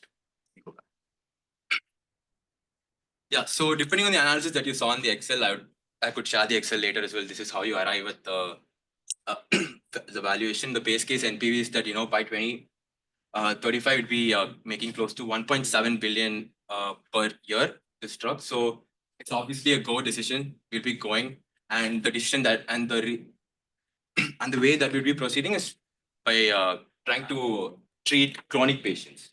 So we have considered WCC to be base 12%, the interest rate that we'll be paying for holding money.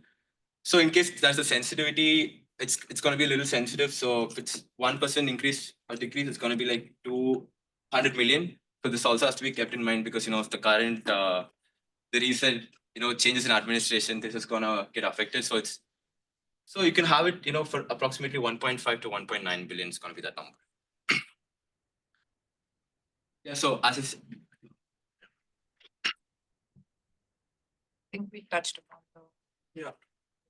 So yeah, just to conclude here, our discussion. So because of robust valuation of around 1.70 billion of the NPV, I think we have the commercial viability. But we also have improved accuracy with revised clinical designs and updated cost inputs, enhancing valuation precision. And we definitely have the market leadership, strong position in the ITP market with effective risk mitigation strategies. Hence, we have a good recommendation for Nplate.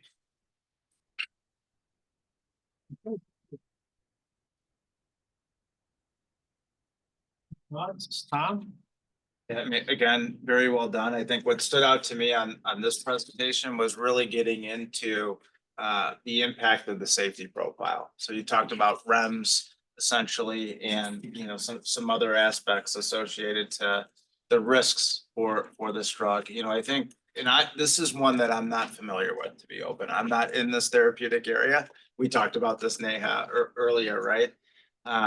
One of the things, did you guys consider what our pipeline looks like for this drug? Yeah, we have. Yeah, so Did I I miss- think did I that's miss where it? the phase 2 failure risk mitigation comes in. If you see the drug AMG 531, I Yes, think right. that's a pipeline drug. So that's what I was thinking about too, is like regardless of whether the drug, this expanded trial fails or succeeds, That if is gonna go down. 531 succeeds, Exactly. that will reduce the value of Exactly. this, That's- right? That's what's mitigating. And is that factored into your actual NPV analysis? Is if 531 is successful? No, 531 is successful and only in certain indications. Right. We're only considering chronic patients. Okay. So if you look at the indications, the That's same okay. drug has been approved for multiple indications before. For pediatrics, I think it was Okay. first approved in the early 2000s. We're only considering the chronic patients because, we're at a disadvantage when you compare to our competitor. They have pills. So our drug is through injections. Yep. So even though our drug is more effective, the doctors are still going to prescribe, oral medications to patients, right? Correct. It's So easier dosing. we'll have to shift towards the different patient market. You can never predict, so sorry, you can never predict the outcome of trials as well too. Correct. But one of the good indicators of the research team's confidence in the success of the actual trial is whether or not they have a comparator arm with a competitive drug, which we do in this situation, Yes. right? And so that would indicate that the research team has a certain level of confidence that there will be a success rate. So a lot of times they just won't do a comparator arm. They'll compare it against placebo. I Good job. liked your risks. Not only did you have a good variety of risks, but also some really clear mitigation strategies. So I thought that was a strong point. In general, I liked your NPV analysis. It looked like it was pretty positive. I would have liked to have known maybe what the tree looks like, but I'll wait until I see And it. the report. It's in the again. report. Annette, any comments from you?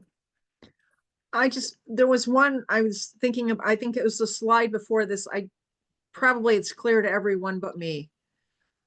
So number 2, the investment head-to-head trials against Promacta with the endpoint being a platelet count.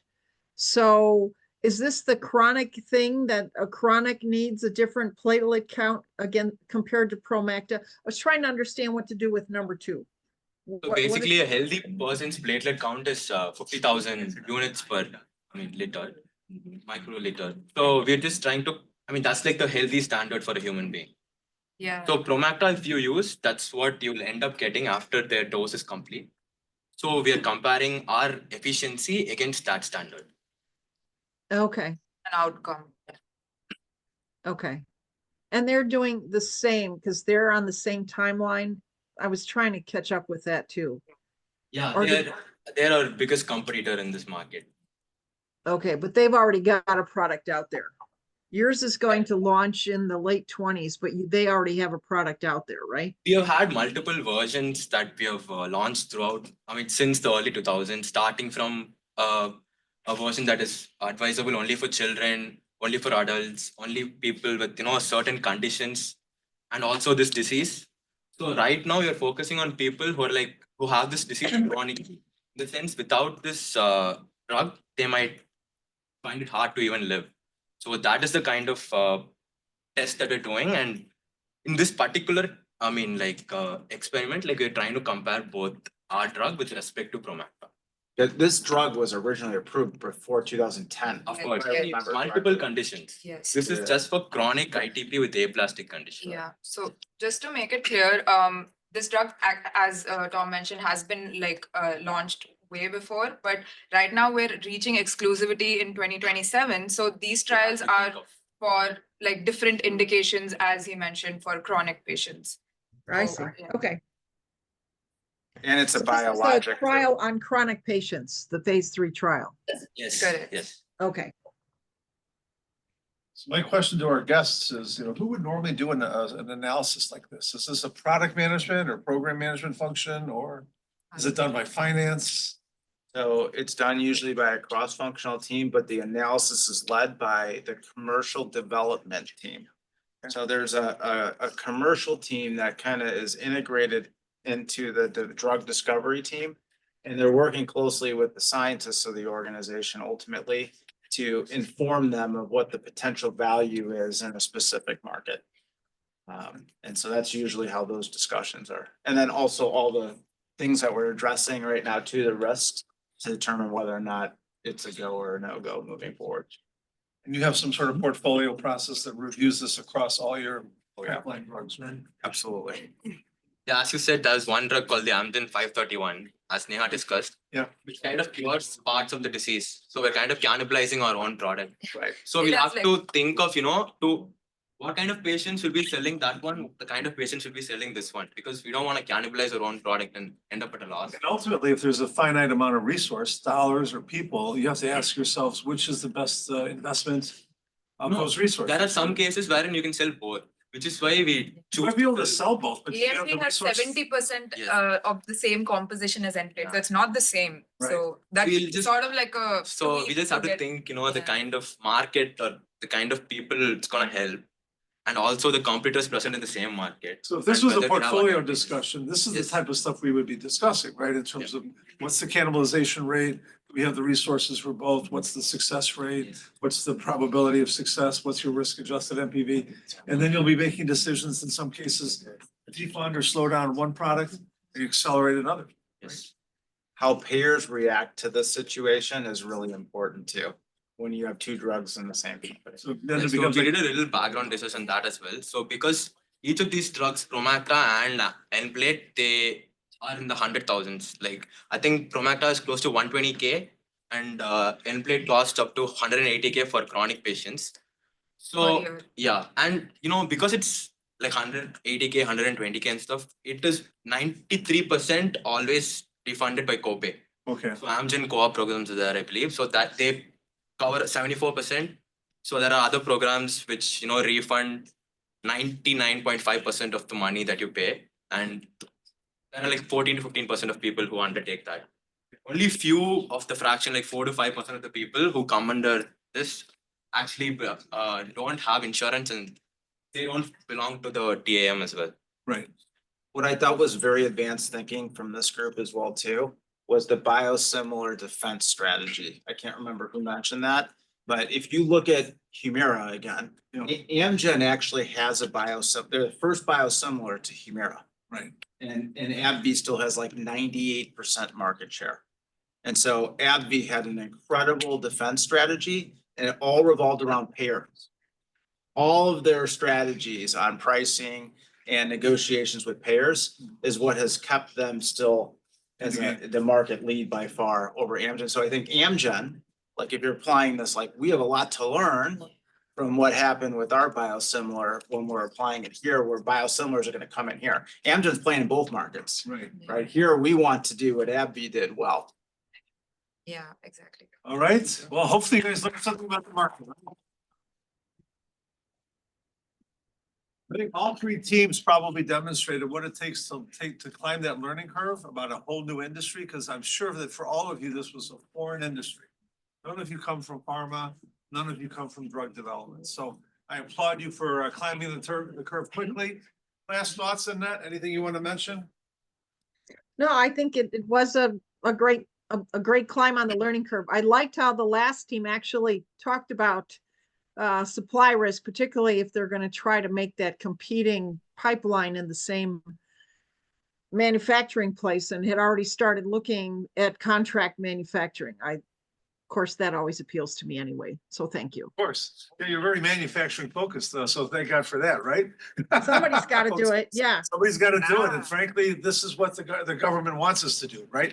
Bring back manufacturing to the United States. So we need to get that expertise back. If we've lost it, we need to recreate it, right? Yeah, I have to dump my mind into some kind of AI tool now for all of you. There you go. Put yourself out of business, right? Any last thoughts, Tom? Nothing specific to the presentation, but more towards your opening comments Yeah. is the skills that you guys are learning in this classroom are 100% tangible and translatable when you go into the real world. And don't lose sight of that, and don't be afraid to take risk as well too, and have confidence when you actually join the work world. You guys have so much that you can bring to the table. So you're learning a lot of things here that, when I was going to college, we didn't take away this type of tangible benefits essentially. Try to make it real Right. for these guys, right? And so don't underestimate that, have confidence in your brains and what you've picked up along the way on your journey here, because you're getting great education. So. And if they want a job in Hyderabad, so they. Hyderabad, I definitely have more influence in Hyderabad right now than I do in California, but So they can- yes, if there is anybody that's interested in looking at opportunities, I mean, the nice thing about Amgen, not to put the Amgen plug here, That's okay. is it's not a global capability center. A lot of companies that went to Bangalore and Hyderabad over the last 5 to 7 years, it's more like back office jobs to save the company money. Our strategy is to inject advanced technology tools and AI into our drug discovery program. Like this site is going to be probably the most meaningful, important site of the future for our company to ultimately solve, really difficult diseases for patients going forward. And so there's really cool opportunities in Hyderabad right now. Reducing costs, right? Reducing cycle times, probably increased efficacy. bringing all the world's intelligence together in an automated way. That's amazing, but you're not the only ones doing it, right? We are, I mean, so there are more pharma companies now that are entering this space in technology because the technology talent in Hyderabad is very advanced. Right. And so there are other companies doing it, but the companies that went earlier were more focused on like back office work, with just saving the company money. Yeah. So this is kind of a new trend right now in terms of what you're seeing in Well, Hyderabad. injecting it straight into drug discovery, Oh, yeah. straight in, not just the back office stuff, right? Yeah, our CIO, our Chief Intelligence Officer, was the Chief Scientific Officer. That doesn't happen a lot. Wow. And like his strategy is to harness advanced technology and use it in our drug discovery program to improve the likelihood of approval and to expedite the timeline for approval. All right, well, thanks to you, both of you guys. Why don't we do a quick 10-minute break, come back? Thank you. And we'll start with the next team up, which is Citadel. Thank you, Annette. I appreciate your time today. And you too, Tom. Bye-bye. Of course. AWS. Say we evolved our business. Now we're in.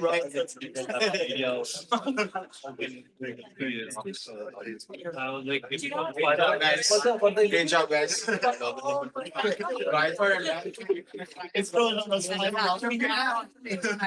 They came to Evanston to get a job in Hyderabad. Exactly, right? It's crazy. It's a small world, I'll tell you that right now. It's funny, because your career and mine are in parallel. I spent the last 4 years in my career working out of. Okay. Science Center. You're talking. They keep getting. Right, 500 a month.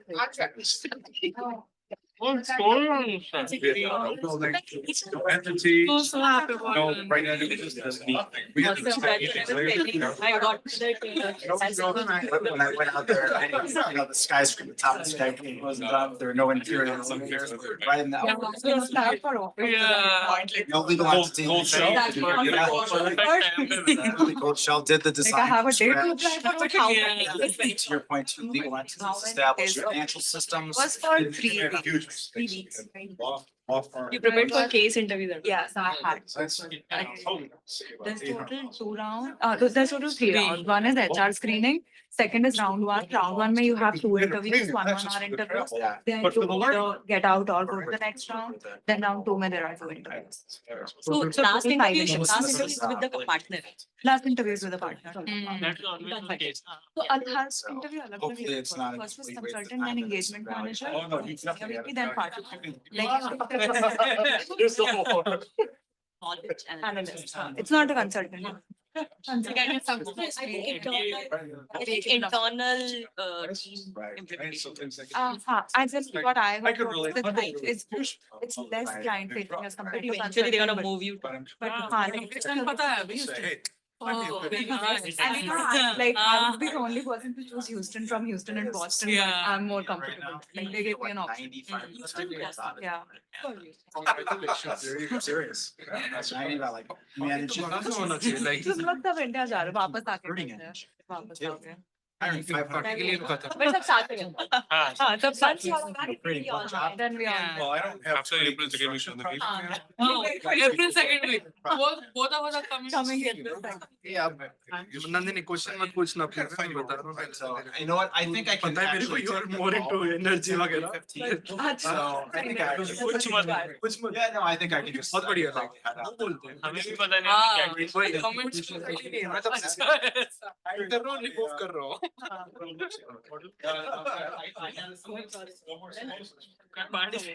It's fine. Mama, मैं सब होगा सब होगा. portal है वहाँ से handicap But even though I didn't try, I just took one. Like, yeah, that's not expected. But हाँ, what did you? No, he was like, do you guys Referral have लिया any था? idea of what? नहीं, LinkedIn से apply किया था सीधा. ये किसी का भी रेफरल के साथ कुछ नहीं हुआ है. Referral से Referral से कुछ नहीं हुआ referral से. मैंने referral Nextera में 5 It's लोग like apply वो the किए थे timing referral vary के of बाद. like- एक से भी नहीं आया. Nextera, it's a renewable company. But I think referral में most of the companies have this problem that they have to pay the whosoever is but- referring. So No, no, it's not. That is not the case. they are getting anyways a lot of applications which they can take I forward heard without a For referral. one role, for an intern role, they got 1,500 applications through referral. and about 4,500 regular. So like referral का 1500 में तो कोई फायदा 1500 नहीं referral क्या फायदा है उसका? So the case interview they Love gave you. yours. So the case interview they gave you is on the energies. only. No, It's- random. It's random. उनके website पे 7-8 case interviews है, just go through them. And then there are a lot of videos that you can watch for McKinsey case interviews. तो वैसे आएगा, but random होगा. मतलब ऐसे नहीं होगा कि एक भी energy से related नहीं था, बहुत random था. I can't tell what it was, but it was very random. Just check out the cases on their website. Let's say very similar, but It's very similar. The format will be similar. Similar. Like they'll give No you. more samosas, right? so that's what I was telling. I was telling that one I was talking to one of she was in MBA, like she did MBA and then not my friend, a past friend actually. Just she left. So I was talking to her one day and she was telling, oh, why don't you want to join McKinsey? So I was like, why you left McKinsey? She's like, I am done. I always get work-life balance crazy. is- No, work-life balance FPP doesn't exist. Work-life balance doesn't exist. So she's like, I hardly get to see my husband and my dogs. Yeah, That's My why I friend left. gonna quit be after work. 2 years. Like I want to use it as a stepping stone, like maybe just to enter But the it's consulting industry, always but it's always good to get the brand Exactly. and your FPP resume. brand. So mostly That's she stayed there for like 2 years and then she left. She's like, I want to spend it now. Now she now joined. see what to look at. Like I know consultant was a very hectic.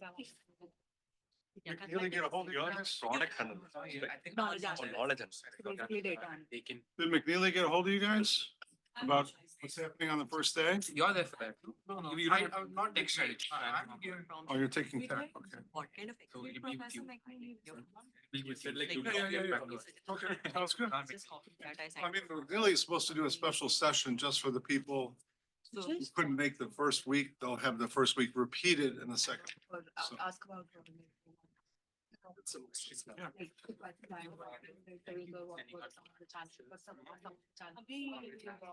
Deal with it, but the career growth in McKinsey. What do you think? They're doing a great job. Yeah. this hey guys, find The one that I know of was. Talking general as well, like.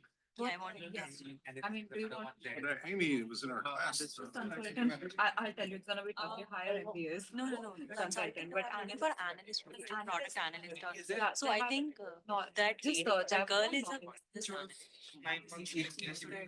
The business analyst is the consultant, Yeah. guess was thing, but like they have to be I was telling.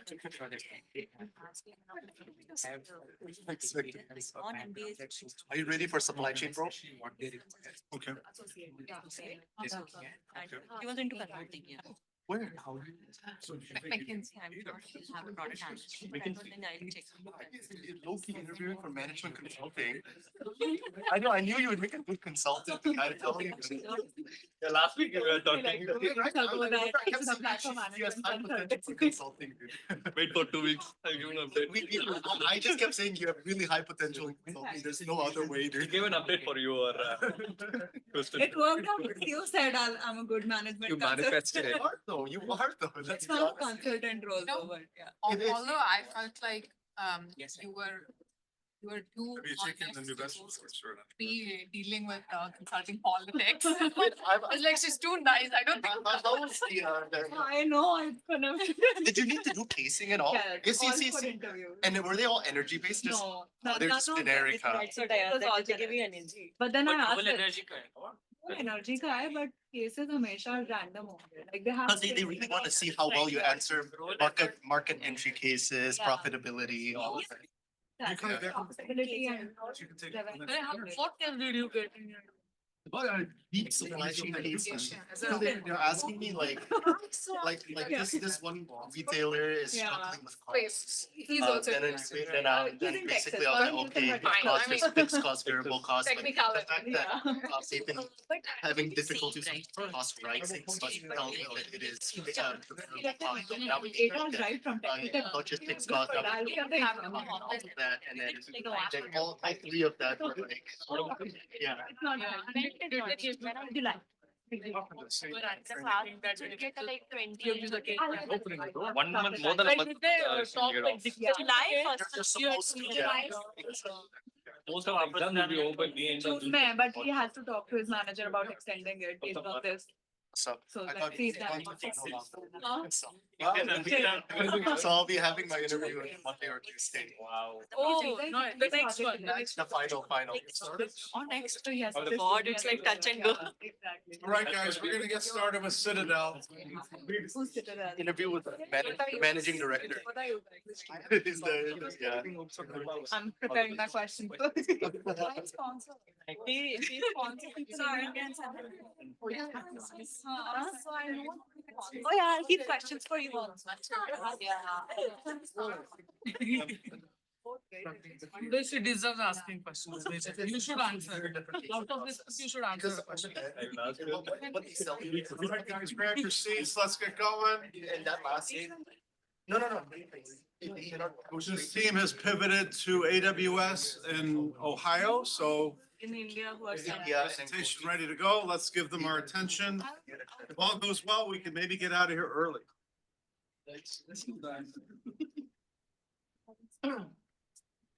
Okay, take it away.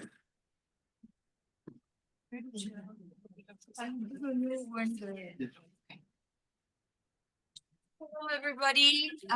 We are team 4 and we're here to present you our project analysis for the AWS data center. And I'm Annie. We'll give you a quick overview of the project. So our agenda today, we'll go over the project scope, phases and milestones, and then we'll talk about the stakeholders and also the different requirements that's for the actual construction. And then we'll go through permit and their costs, as well as the human resource planning and some just overall risks that we've identified and some mitigation plans throughout the project. And then at the end, we'll talk about the financial forecast and then some strategic recommendations. And, oh yes, we'll try to keep a high level. And so we won't go into like too much detail, so that you guys can follow along. Yeah, so the project scope. AWS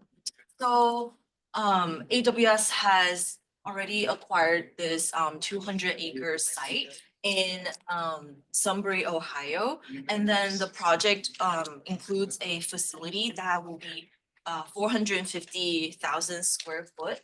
And then it's scheduled to be finished by December of 2034. And then AWS has also allocated a $2 billion budget for this entire project. And so, yeah, couple key phases and milestones. First one is land acquisition, and AWS has already acquired the land for $54 million at the end of last year. And the Sunbury City Council has also approved the key incentives and zoning permits towards the end of last year. And the actual construction will begin in January of 2028 and will complete by December of 2034. So that will be like a 7-year period. And then, yeah, once the data center is built, and AWS will launch its full data center operation. So key stakeholders involved in the project. First one is, of course, AWS, because they are the project owner. And yeah, they will be funding and overseeing the entire data center project. And then the Sunbury City Council, they help with incentives and permits. And then people who are living in that local community, they will also benefit from like a boost in job opportunities and economic growth. And then we have construction companies and technology providers. So they will be building the data center and then supplying equipment. And lastly, we have the end user, which are AWS customers, and they will actually be benefiting from the cloud services. Yeah, and I will give it to Ying, who's joining us online to talk about energy and. Yeah, so hi, So, hi everyone. So, about energy data requirements, the facility will use a mix of energy resources to reach 100 megawatt capacity. And we plan to rely mainly on on-site solar with off-site wind energy and renewable credits as support. And the regional grid will act as a backup to ensure constant power. Can you go to the next slide, please? So after requiring the land, we need to prepare the site. The land acquisition is already finished. It's completed in December 2024. Also, the leveling and excavation is essential to create a strong foundation, which estimated about $10,000 to $25,000 per acre. Also, we will need infrastructure setup, like installing utility connections, which estimated at about 15,000 per acre. All those above steps will ensure a stable base for our facility. Building will be designed for strength and safety and also in compliance with regulatory requirements. So we've broken down into 4 main components. For foundation, we're using slab on grade, reinforced concrete for stability to support high density server racks and cooling infrastructures. And then for walls and floors, we're using reinforced concrete with compressive strength so that it is capable of sustaining loads exceeding 300 ESF, which meets the standards required for tier 3+ data centers. And then for roof design, we'll be using high load bearing trusses to accommodate for HVAC units and potential future installment of solar panels. And we'll also use steel reinforced concrete and hurricane tines to be compliant with Ohio's building code mandates.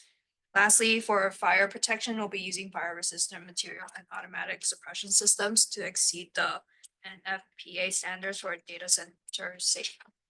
And then we're estimating the cost for the system infrastructure and operational design to be around 30.6 million. Next, for equipment requirements, we're estimating that we'll need electrical systems, which include server cables, racks, storage, and a management platform. And then mechanical systems, which includes controls for temperature, humidity, air quality using HVAC, water cooling, and proper ductworks. And then power system, which includes dual power sources from the regional grid and on-site generators to provide uninterrupted power. And then additionally, we'll have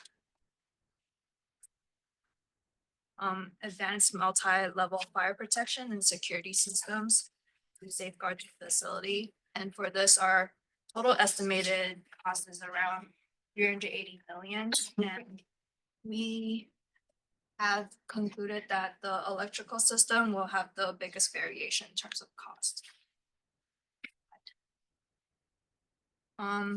To support our 100 megawatt power need, we'll invest in 3 main utility connections and infrastructure, which include the electrical grid connection, our water supply and cooling, and fiber optic connectivity.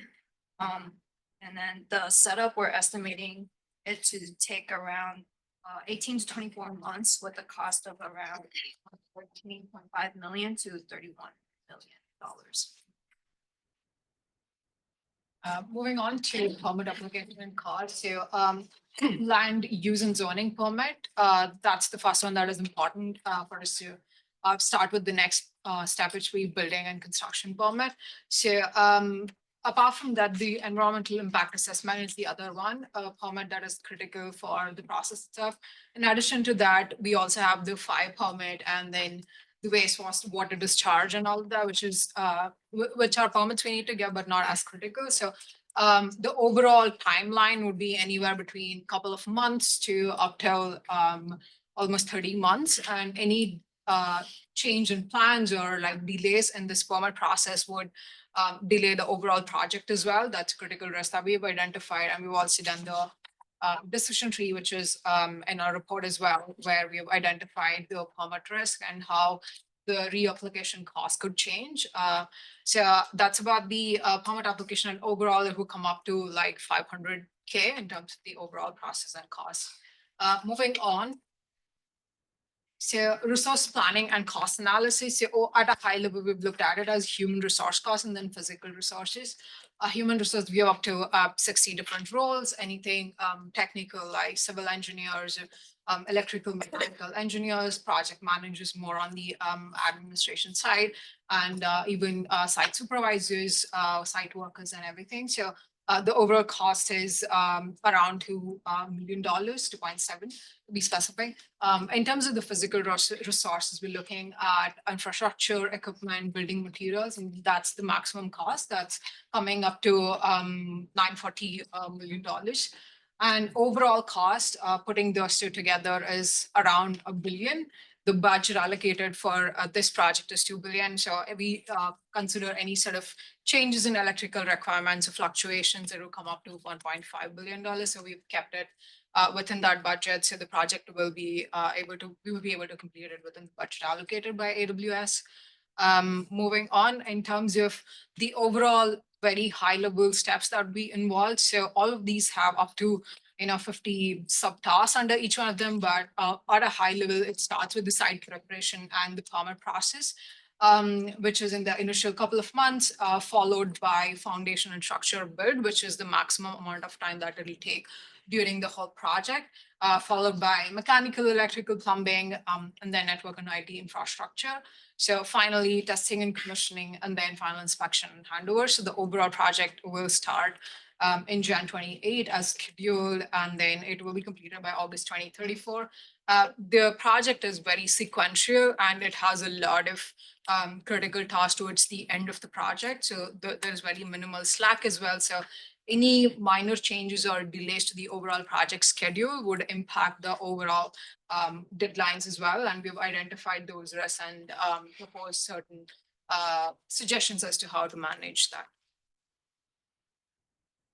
So during the development of this project, we identified a careful list of risks that may happen, but for matter of this presentation, we wrote the three that we think are the most important ones.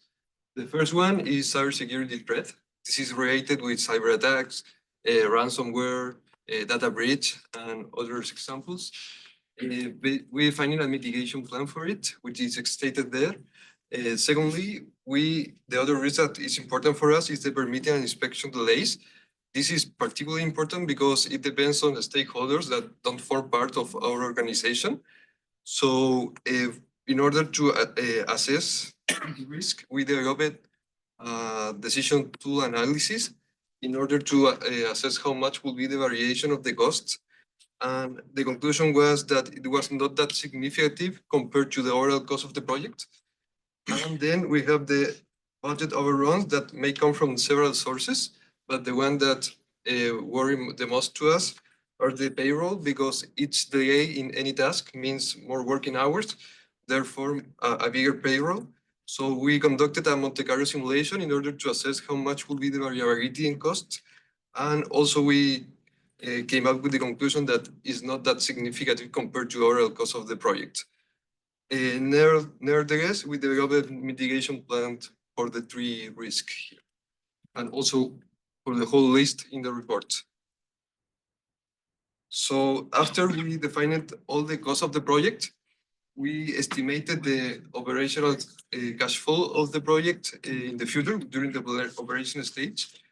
For that, we leveraged on the accounting class in order not to only identify which were the costs, but also to classify them as indirect and direct, fixed versus variable. And from this analysis, we got to a 1 billion net present value in a horizon of 15 years with a discount rate of 8.5%, a payback period of 5 years without considering the discount rate, and 6 years if we consider the discount rate. And also we conducted a break-even analysis, which is not stated here, but the conclusion was that the data center could reach the break-even in a very low capacitation use. So to finalize this presentation, even though in the previous slide, you will see that the project seems to be very promising and healthy. We also came up with some strategic decision in order to ensure the success of the project, which are the following ones. First one is the prioritize sustainability. Basically, try to reinforce the use of sustainable source of energy in order to reduce the grid dependency.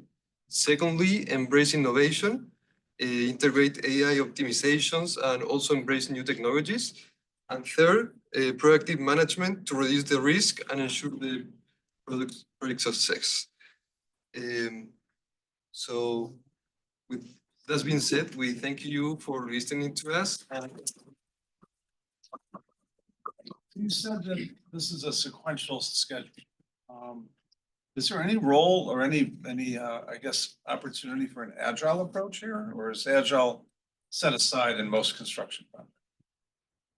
So I think like within the particular high level task, so let's say, for instance, site preparation of permitting, some of the process could be done before and after, so maybe parallelly we can do it. But without getting the permits and approvals, we can't really move into building or construction.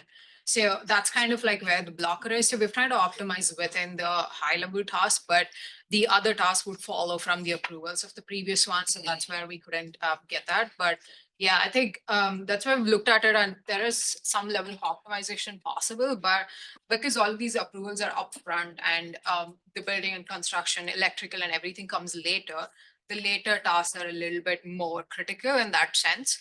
And we need to do that one after the other. So that's where probably there is some opportunity to have optimization of like parallel tasks. So that's where they could essentially do it. The traditional agile really doesn't fit in this model. Yeah, no, not necessarily. Yeah. Is there a risk about demand, meaning that there won't be enough demand for data centers by the time this is finished and constructed? Well, actually, for the demand, we estimated a increasing demand over time. But yeah, we didn't estimate that the fact that maybe in 15 years, data center will be no longer. Be obsolete. Yeah. Either that or the demand won't be there because it's vaporized for a variety of reasons. One of them might be more efficient AI, right? Or maybe it could be alternative technologies or perhaps other data centers that supplant the need for this, right? So is there a demand curve that you're plotting? You're looking to, I mean, I guess in my mind, I have this demand curve versus supply curve. I'm trying to always make sure that the supply equals the demand. And you've got many years between now and when this is going to be completed, right? So how do you make sure that all the demands are met between here and there? And will the demand actually be there when this is done? Well, actually, we don't have that specific, but we researched regarding to the industry benchmark for nowadays because, like, I don't know, in 10 years, we don't know what may happen. Well, I'm sure that there's some sort of progression of demand as we've seen it over the last 10 years.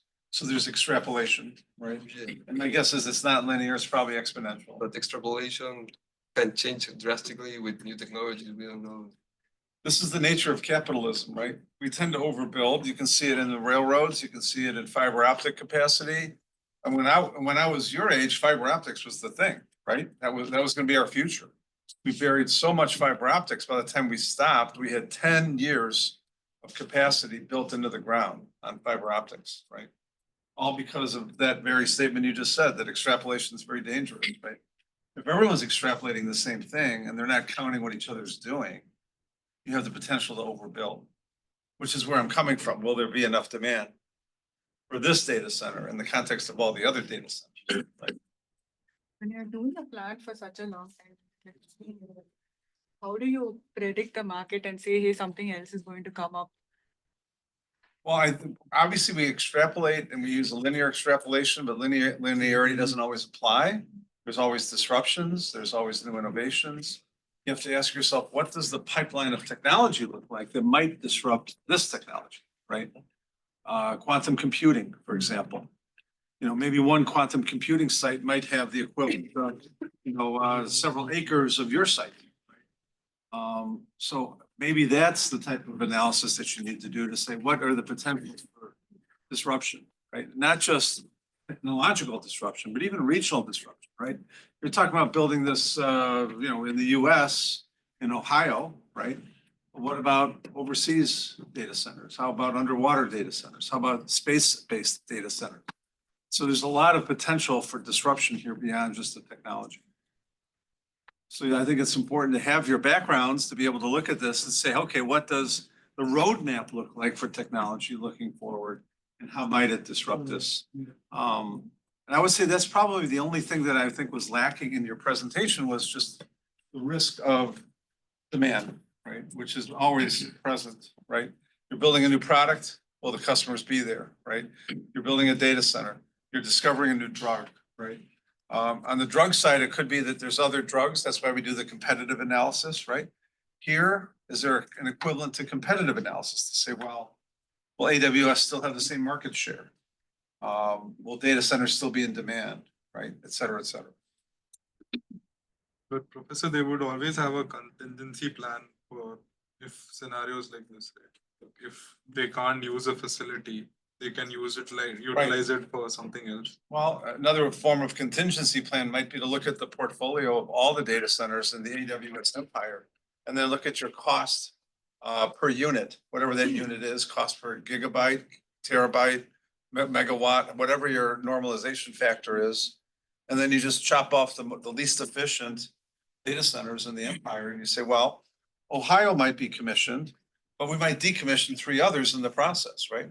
I guess this is why we hire consultants that come in, swoop in and help us out with this stuff. I was actually gonna say like AWS is already growing their market share so much that they've already looked into the demand from a sense that their customers need them to build this or else they won't be doing it like to begin with. That's why like even for us, for Google, when we looked into this, Google started this project like in 2017 and they've had a single-digit growth every year from 2017 to 2020. And then now they're going double-digit growth. Like last year itself, they had a 30% growth. So just to satisfy their own customers, they have to have something like right now.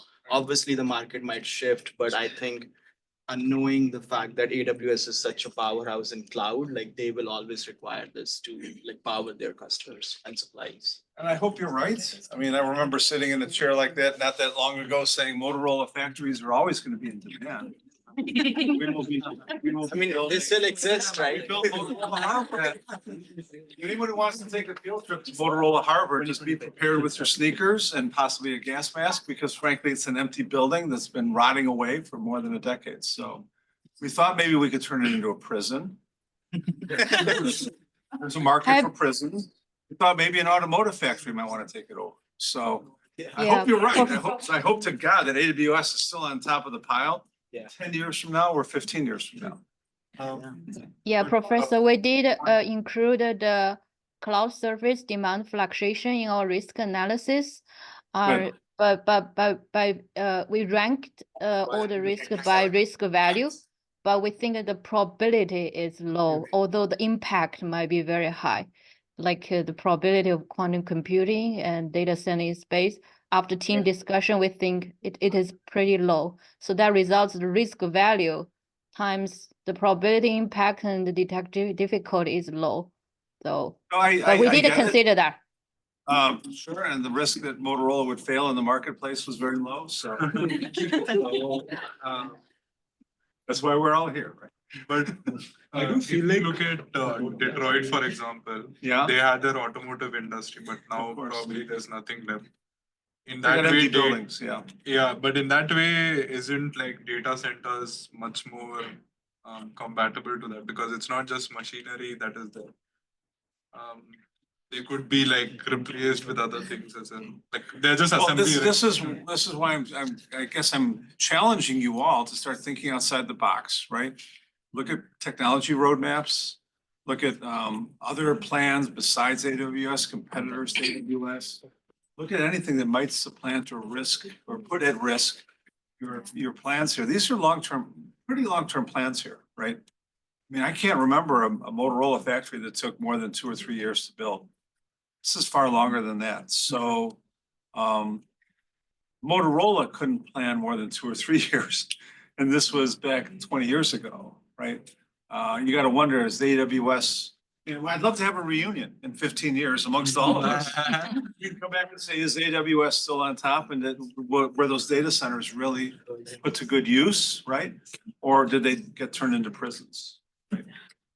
I'd be curious, right? I mean, what's interesting is, you know, this country seems fascinated with building factories and manufacturing jobs, and, you know, frankly, the era of the 50s and 60s, which is half a century old at this point, which is the new era that nobody, at least in the media or the press, seems to talk much about, which is we can't build enough data center capacity even with a gun pointed to our head, right?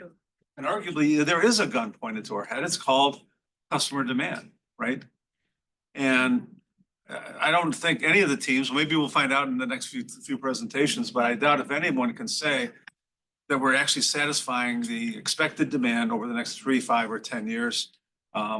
It's hard to look at the big picture like that because it's so quickly accelerating. It's not linear, right? It's a non-linear growth curve. And that's where the human mind has a very difficult time of it. I've done a video on this on YouTube. Check it out, nonlinear growth. Questions? Yeah. Not really a question, but I do generally feel that so AI is allowing us to automate things and build a lot of scale. We can scale up processes to a much greater extent than before. And I genuinely don't think the consumption of our populations in terms of the products and services that we use and the money we inject into the economy, I don't think we can actually match the supply that AI is offering us. And I don't think that's going to look good for the global economy as a whole in the long run. I feel like we are putting too much supply out there with too less demand. And it's kind of going to have a... It'll collapse on itself. That's I mean, what when it kind of supply looks like. exceeds demand for any length of time and the gap that you're talking about, it above sounds like it. it's inevitably going to collapse. Yeah, and this happened in 1930s. It happened in the 1890s with the railroad industry. It happened in the late 1990s with fiber optics. So we've seen it time and time again The where, dot-com bubble as well. we've overbuilt and there has to be a correction and a kind of a leveling off, right? Housing crisis in 2000. Yeah. Question over there. So, no, not a question, but then Jevon's paradox also you talked about, right? Like as the technology becomes more efficient, more users will be using it, so energy demand will keep on increasing. Right. Right now, even like with AI, that's happening. Now, like institutions are using, but then as it becomes more accessible, like people who don't have access will also have access, and then it keeps on increasing. But then we still don't know what's the end point. Till everybody starts using what was the requirement. And then I think till then, the demand will keep on increasing. I feel like the only thing we can be certain about is that there can never be infinite growth. There will always have to be some endpoint somewhere, right? Yeah, exactly. But then right now, are we capable of understanding that endpoint? So, I mean, another way to look at it is, you know, we keep vacillating between the cloud and the edge, right? So in my day, we were migrating away from, you know, what we called, I guess, mainframe computers, which were accessible through dial-up, right? Towards personal computing, so cloud to edge. And then later in my career, we migrated from edge back to cloud, software as a service, AWS, which we now take as gospel. This is the only way to do things. But we've all seen where AI models are being hosted on nothing more than Mac Minis that are running M4 chips. A Mac Mini on an M4 chip can host, what, 10 billion, parameter models, right? So you don't see a threat? I see a threat, right? We're now, that pendulum swinging back to the edge from the cloud, right? So is this the end of the cloud as we know it? Is this the end of SaaS as we know it? Is this the end of apps as we know it, right? So 50 minutes left, 3 more presentations. Thank you. So I thought Karan was, raising his hand to tell me all these great answers. The consultant in the role. He told me. We're gonna talk about everything in our presentation. Oh, there you go. He wants to take all the work. Instead, he told me how much time we have left. All right, welcome everybody. So today we have our innovation team here from Google, and we're gonna talk about how we are building a new Iowa data center and what's actually leading to this construction. And obviously, we just talked about our AI demand that's leading to opening a lot of data centers. We actually at Google wanna be the carbon-free, carbon neutral by 2030. So whenever we are building our new construction sites, we have that in mind. And we also want to be building this so that we can scale our infrastructure very quickly. So up next, we're going to talk about what our team looks like. So we have our project manager, Athira. We have our strategy and planning lead. So I'll talk about like how we are going to be strategizing this planned approach. And then we have our strategy consultant.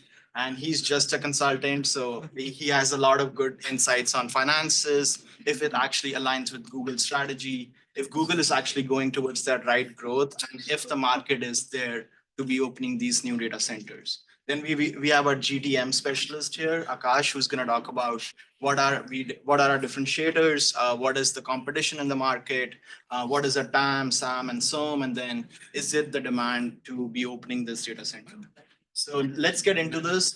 We actually used our great model Gemini to show you how we're gonna be building this data center and what it's gonna look like in Iowa. So Google is investing about $2.1 billion for this great investment in Iowa, and it's actually in Council Bluffs, Iowa, which there's a lot of reasons why they chose this location, and we'll talk about that in the next slide. But when we are building this, we are actually trying to power our cloud computing ecosystem, which is run by Google Cloud. And as I talked about, they are actually having a really double-digit growth over the last 5 years. And we are also expecting double-digit growth in the next 5 years. And if you don't know, that's why Google is actually expanding and opening their second headquarters in Chicago, and it's supposed to be opening next year. So let's talk about why Iowa. So we chose Iowa because of it being a wind energy leader. So a lot of the power that they use is actually run on the wind turbines. And secondly, they also get tax incentives. So Iowa gives 0% tax, and it roughly saves Google about $120 million per year because of the different programs that's bringing jobs back to Iowa. Also, because of the AI demand that we have around the Midwest, we think Iowa is a good location for us. So let's talk about the scope and deliverables. So we'll be building a 2.5 million square feet AI optimized data center that's going to be deploying 300 megawatt of critical IT capacity. And as I talked about this, we want to be a sustainable kind of an environment and data center. So when we are thinking about building this data center, think of it as Lego boxes. So we are using something that kind of fits within each other. So think of it walls that can go on top of each other and also can be reused for different purposes. So next, let's talk about the timeline and how it's gonna look like when we start the development of this project. So it's gonna be in 4 different phases. Phase 1 includes like acquiring of the land, which we actually already started last month, and also preparing our site to be ready for the data center. And we're going to be getting all the regulatory permits, for example, environmental permits. The other team talked a lot about like the land requirements, the different regulations you have to follow. So we'll go through that in the next 2 years to make sure we are ready for this development. And then second phase starts with the construction of data halls, getting the office spaces ready. And then phase 3 starts in 2030 with like installation of IT and mechanical and cooling systems. So we also have a whole schedule in our project report, and we talk about like how there's a lot of critical paths involved, and we'll talk a little bit more about that in our Q&A section. So the project is supposed to complete by September 2031. And then we ran our Monte Carlo simulation to understand what is the 80% chance of completion of this project. And as per Monte Carlo, we would be able to complete it by March of 2031. So next, let's go into the key drivers. What is Google, why is Google investing $2.1 billion like it's just pocket change? Like what is driving this growth, and why should they be concerned about the market? So Google is actually going into this data center because of the AI and cloud growth they have had. So as I was talking about, they've had double-digit growth in the last 5 years, and they also want to like power their carbon-free operations. So Google has signed this pact that by 2030 they want to be carbon-free. So when we are launching new data centers, kind of utilizing this power, we want to make sure that we are ready for the next 3, 4, 5 decades. And then our break-even horizon, which we'll talk about in the NPV analysis down the road, we'll be breaking even faster than our industry, which is actually 4.2 years. So next, I'll pass it on to Akash to talk about the strategic differentiators. Yeah, so Google has some kind of differentiators that differentiate it from its competitor like Microsoft and AWS. They have been using AI optimized cooling. So it's basically smart energy cooling that they have put into, which is reducing energy usage by 30%. The on-site renewable integration. So now on starting itself, they are like 95% free, and then by 2030, they are like 100% carbon free.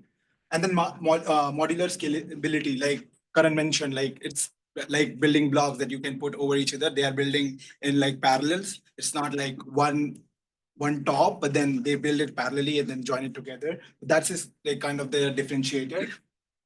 Next. It's a win-win for both of them. Like, of course, Google is getting something, and then Iowa itself will be benefiting a lot from this operation. 1,500 job creations, then local partnership will help them to expand their great network. And then the tax revenue, 12 million in tax revenue is projected to be in by 2030. Now, 300 megawatt of requirement, how they're doing is like by having purchase power purchasing contracts, then by on-site, so as we mentioned that Iowa is for wind energy, they have all the wind energy from there to support their power requirement, and then they are also using grid power to do that as well. So yeah, like the innovations that they have made to have the efficiencies, like they because of the land preparation, they're saving a lot of on that 21.9 million. Microsoft is like doing it for 34 million. Google is doing it at 22 million. Sustainability, of course, like Google is all about carbon free, 95% now, and then 100% in like by 2030. And future proofing, they are having more land secured to go for like the next phase. So they have already prepared for their future aspirations as well. Next. So the total market that they can address is like of 40 billion. Out of like, it's like all the AI power or cloud computing that is possible in the Midwest. The serviceable market that we have, like Google can achieve is like 22%, which will be around 9 billion. And then being conservative and like what they can actually achieve is what we have thought around 2 billion. That is what they're investing. But then we'll see in the NPV that on the best case scenario, it will be like double of it for around 4 billion. I would also like to mention that the Iowa is growing by 40%, whereas rest of US is just 22%. So that gives like Google an edge by opening it in Iowa itself.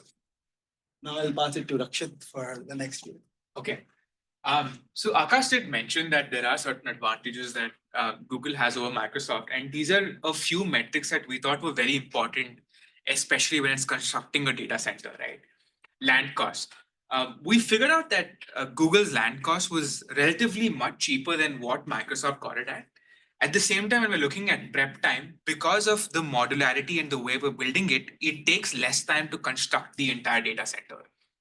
Now, sustainability has been a very big thing that Google was wanting to look at. And as mentioned, by 2030, they do want 100% sustainability, but at the same time,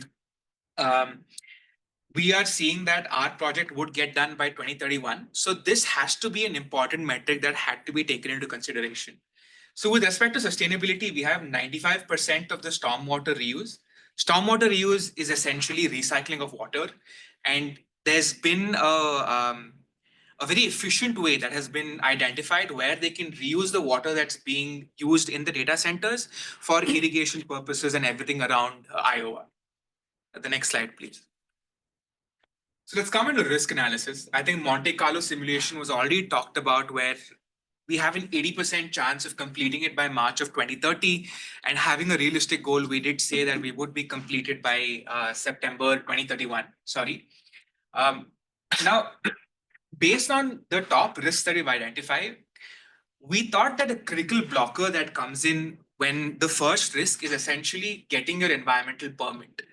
Now, the Department of Natural Resources has a very long process, and there are a lot of variables involved. So while making the risk analysis, and there's a more clear picture in the report, and there's everything in detail. Hoping so, yeah. Yeah. So now this is something where we want to talk about where we don't get an approval, but this is where let's focus on this part, right? Now it's only on the approval from the Department of Natural Resources. So we have two parts of that tree. The first one being with a pre-submission, and then one without a pre-submission. So through all this, we've realized that with pre-submission, yeah, it's okay.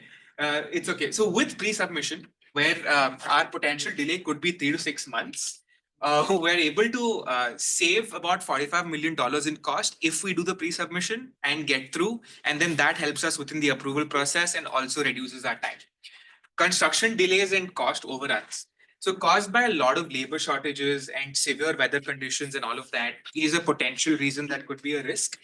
And the way we want to mitigate it is having a parallel execution strategy where all of them work parallelly and it's not one after the other, where there is also a 10% contingency buffer.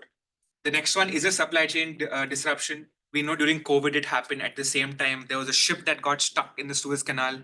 So we know that a lot of things can happen.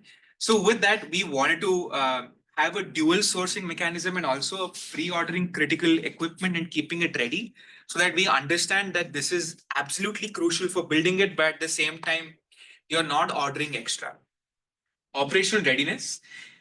We want to go with the phase testing plan, and we will see it on MS Project how we've laid it out, that we do have buffers at the same time. We have a phased approach. Without critical testing and having a robust QA plan, we do not move forward with critical aspects of building a data center. And let's look at the revenue and the pricing strategy. So typically when you look at a data center, the utilization does not exceed that of the average utilizations around 12 to 18%. With all of this, we realize that there is a huge amount of wastage with data centers. And we did take that into consideration, but we wanted to be optimistic as well, where with the 22% CAGR happening with AI and cloud growth, we want to look at utilization with the 30%, 40%, 50% to 100%. And this is how we're able to actually break even less than the industry average of 5 to 10 years.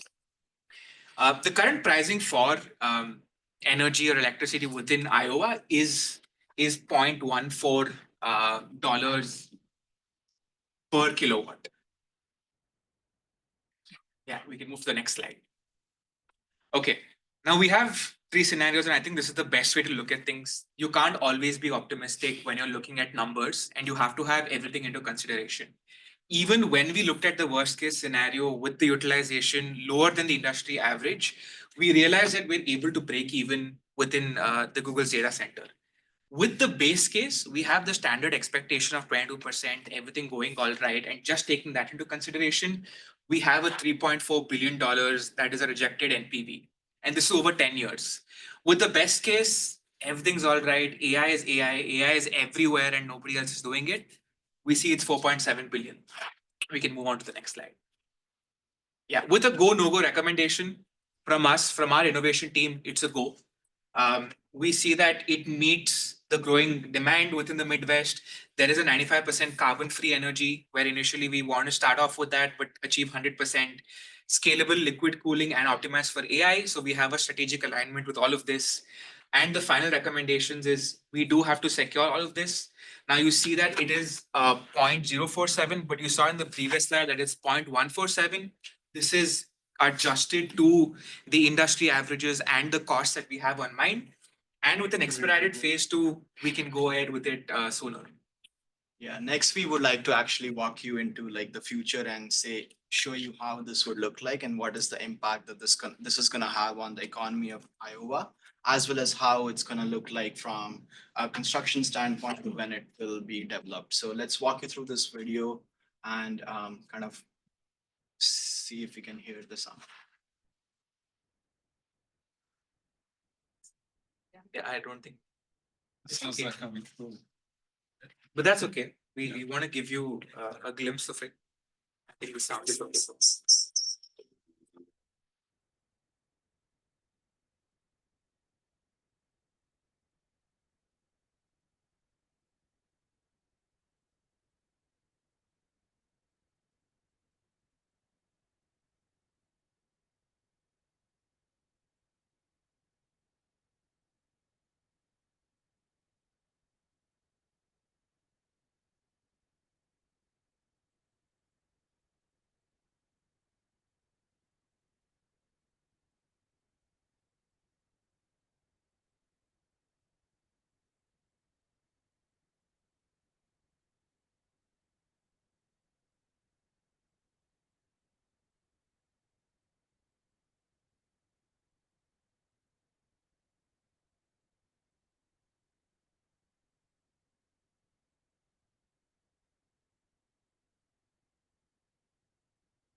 With that, we'll open up the questions. I liked I liked your scenarios where you pulled in the submissions, you pulled in equipment purchases. Frankly, with all these tariffs that we're going through now in the country, this is how companies are surviving right now. They're not surviving on the decisions to purchase today. They've made decisions months ago to purchase equipment that's sitting in warehouses now, that's fulfilling the orders that you're placing on Amazon every day. And the reason for that is they knew this was coming. You'd have to be an idiot to not see this coming, right? So they saw it coming. They said, we can avoid all the tariffs for a while by having basically pulled in the equipment orders. So you guys showed some really insightful project management, and I get almost advanced techniques, I guess, to figure out how to reduce risk, how to reduce cost. You're taking advantage of float in the schedule in a way that most project managers don't always think this way. So I applaud you for that. Any thoughts here about the presentation, guys? I thought this was one of, excellent job, one of the best we've seen, but we've got more to see. So let's get on to the next ones. Thank you. Okay, Iowa. We feel like we've already seen the Iowa presentations. Give them all your data. We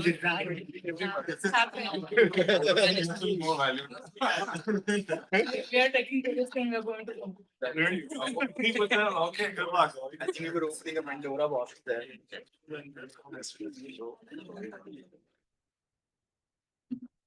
This is like, who's smarter, the Google or the Microsoft crowd? We'll find out. Google, good thing we went before them. You guys ready now? Lesson learned, get your shots in early, right? I mean, for a fact, they started even early, like in 2017, you guys started, they started 2018, so. Making note of every mistake that Google made. Yeah, We're we just are checking giving the them the box. first mover advantage, so we can just correct all the things they are missing. Exactly, right. And come in $1 cheaper, right? Exactly. I noticed they were at 4 cents a kilowatt hour. Is that right? 4.7 cents? So it is actually the wrong, it's 0.147, so about 14 cents. 14 cents. Okay, I was wondering about that. Yeah. Because we're at 7 cents here in the Chicago area. So, one of our advantages in Chicago is very affordable, mostly nuclear now, based energy, right? Okay, Iowa, take it away.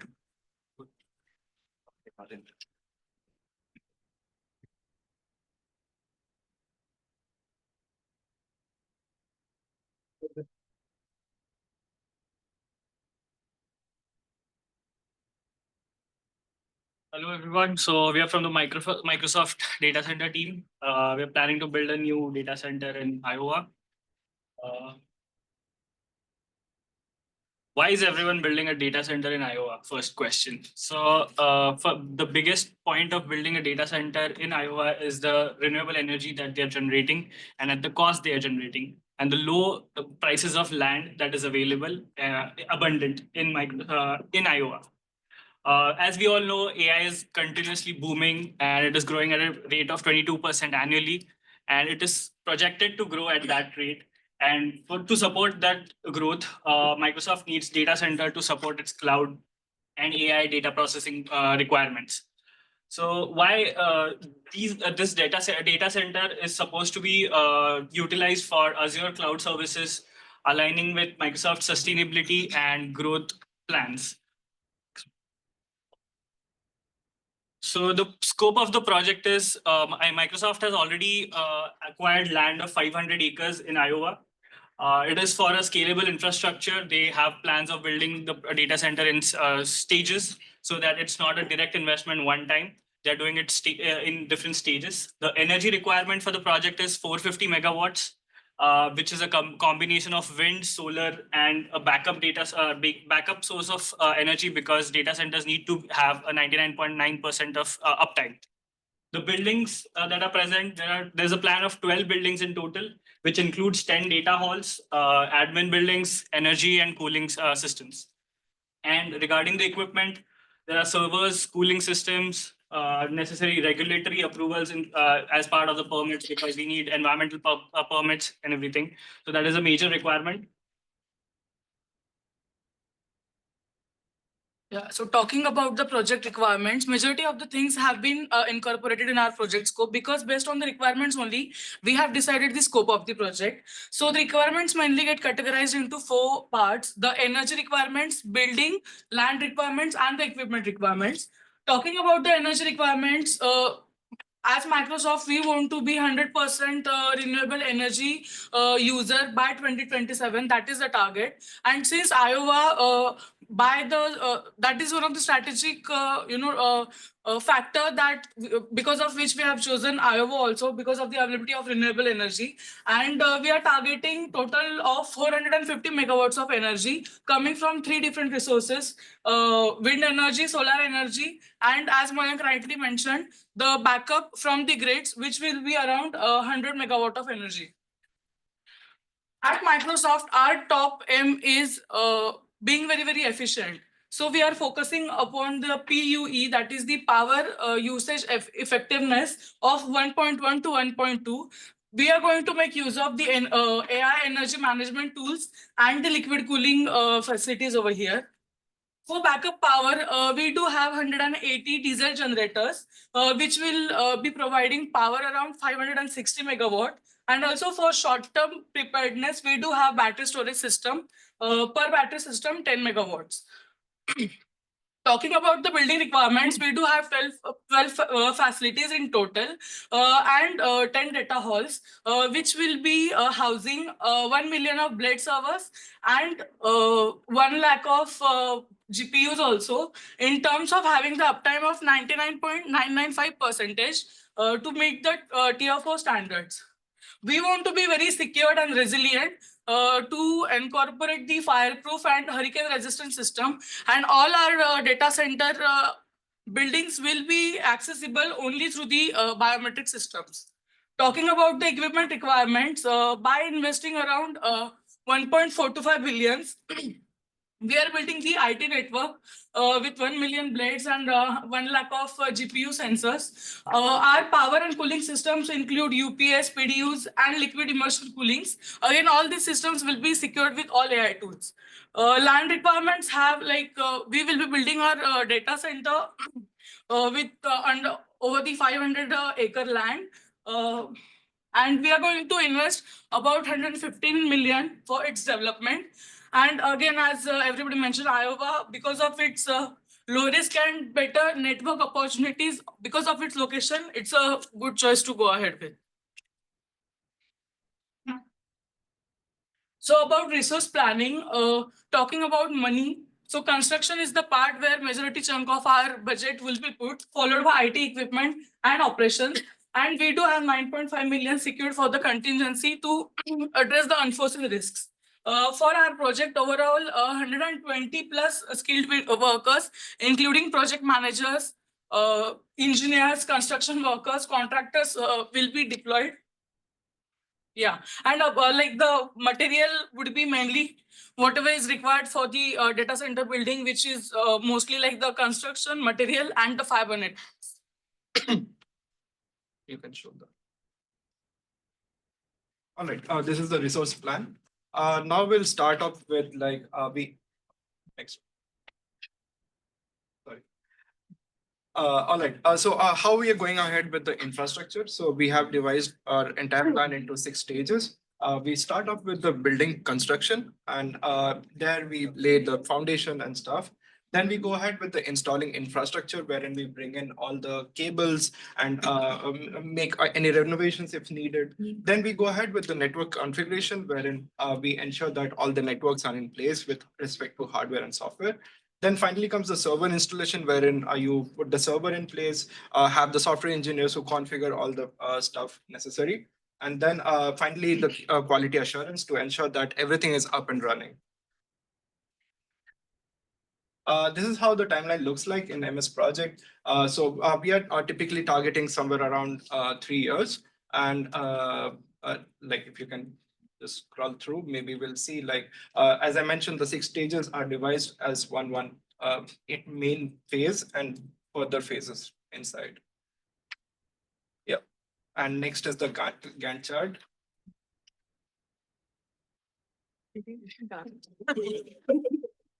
Gantt chart. And then we have the risk analysis. So we foresaw like 4 main risks. That is, one is the delays with respect to permits. Then we have environmental risk, which we were talking about, like site contamination or weather disruptions, because like IA is very prone to weather changes. And then you have labor shortages, wherein you have like very shortage of skilled labor force because it's a small city again. And finally, the supply chain, wherein you have like equipment delivery delays and yeah. And for this risk analysis, we have a mitigation plan. And this is how we are going to mitigate it through having regulatory and environmental things in place. So before even we start, we have all the regulations checked, having proactive relations with the government and the place there. Then finally, having supply chain issue resolved through diverse suppliers, wherein you have like multiple resources to go for, and you can just have the things in place. And finally, labor management, where you train people, get a good skilled labor force in your place, and finally having full control over the finances. Okay, so now we'll look at some of the project outcomes we'll have. At the very bottom level, we'll obviously have jobs being created in Iowa. At the start, they look at around about 500 people being employed, and at the peak of its stage, it'll be around 2,500 to 3,000 people being employed. Then obviously we have the operational efficiency going into using Iowa's resources to reduce the energy cost that will be there. As already stated, with Microsoft's mission to be zero carbon emission by 2030. So to utilize that and power the whole data centers. And in the last foremost is to utilize Azure and AI expansion, and obviously with the latest new quantum chips that they are developing, to add that in their repertoire as well. So we'll look at some of the financial analysis. The total project would cost around 2.62 billion. The total construction would be around 1.1. The IT and everything would be around 1.42. The MPV is around about from 546 to 710. Why this range is because one is through the analysis from our decision tree and the calculation. 710 because Microsoft has around about 300 data centers, and through the cloud services, they get about 100 billion in revenue every year. This is of last year as of now. So taking like a 10% increase by the time Iowa comes in and keeping the revenue same, we did the calculation, and through that we would get around a range of 710 with how they are making. So looking at this, our recommendation is definitely to go ahead with the project and for them to build a data center in Iowa.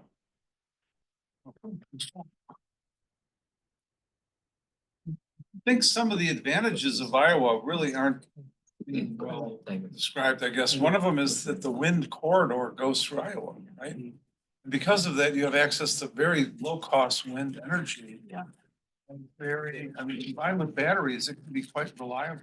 Yeah, that's why like what were the three sources for energy they had majority, like the prioritized one was the wind energy. Right, yeah. You also have a lot of cheap land. Yeah. And cheap land can give you solar, photovoltaic.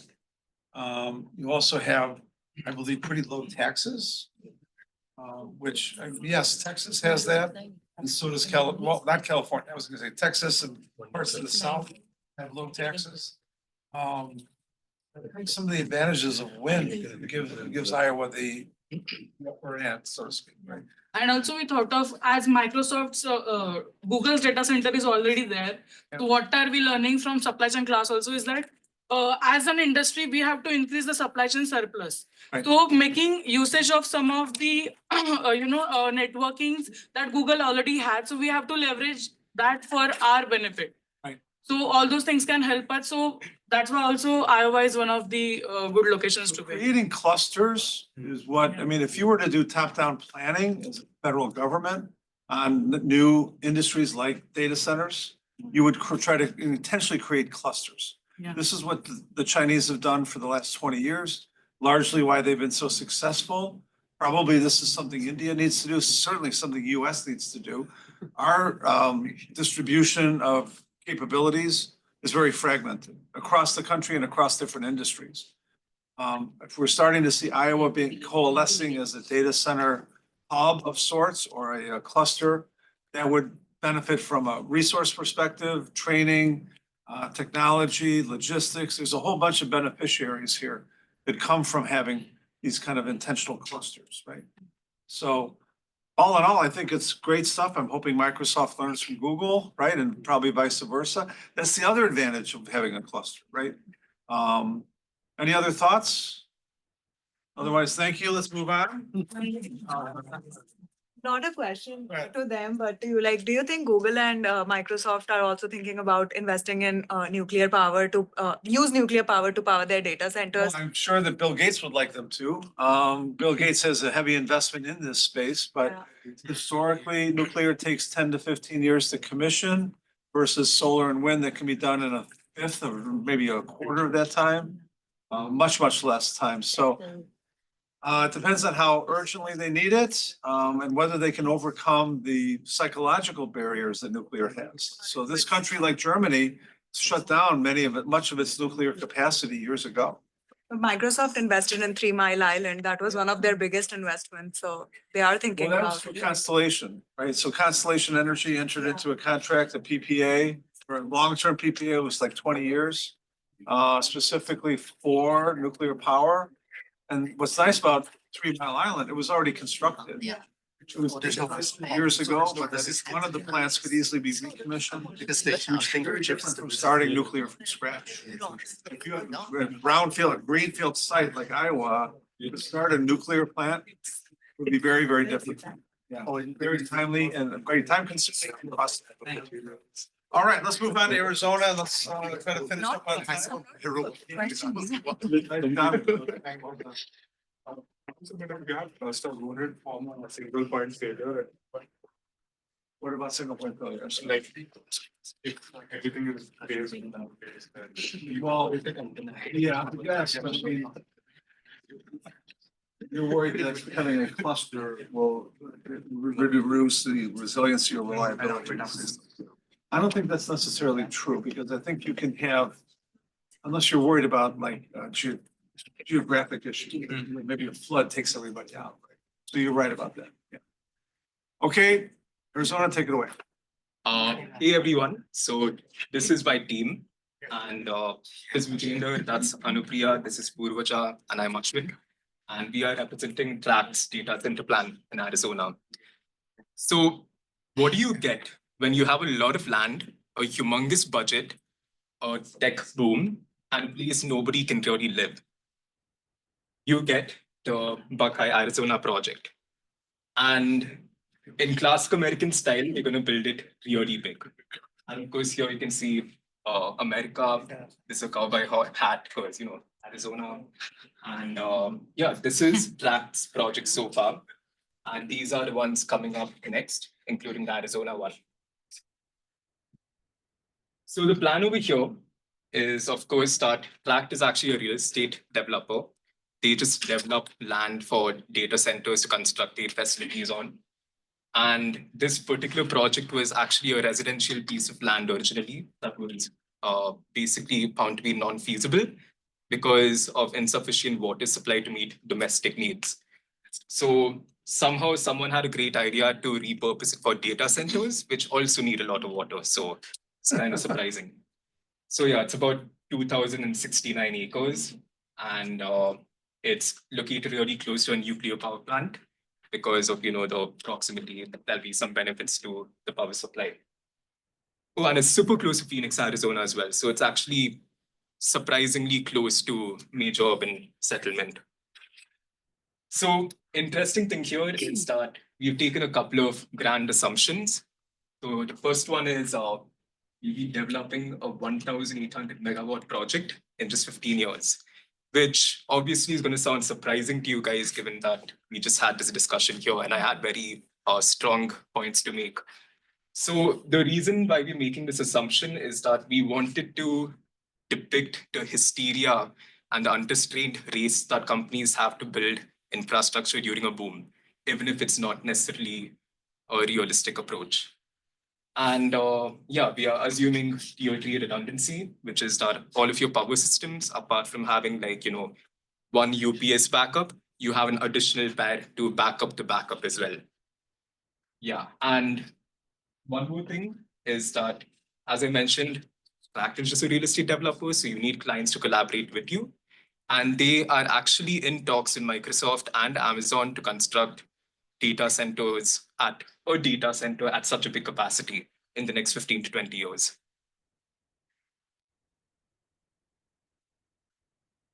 So next we have the timeline.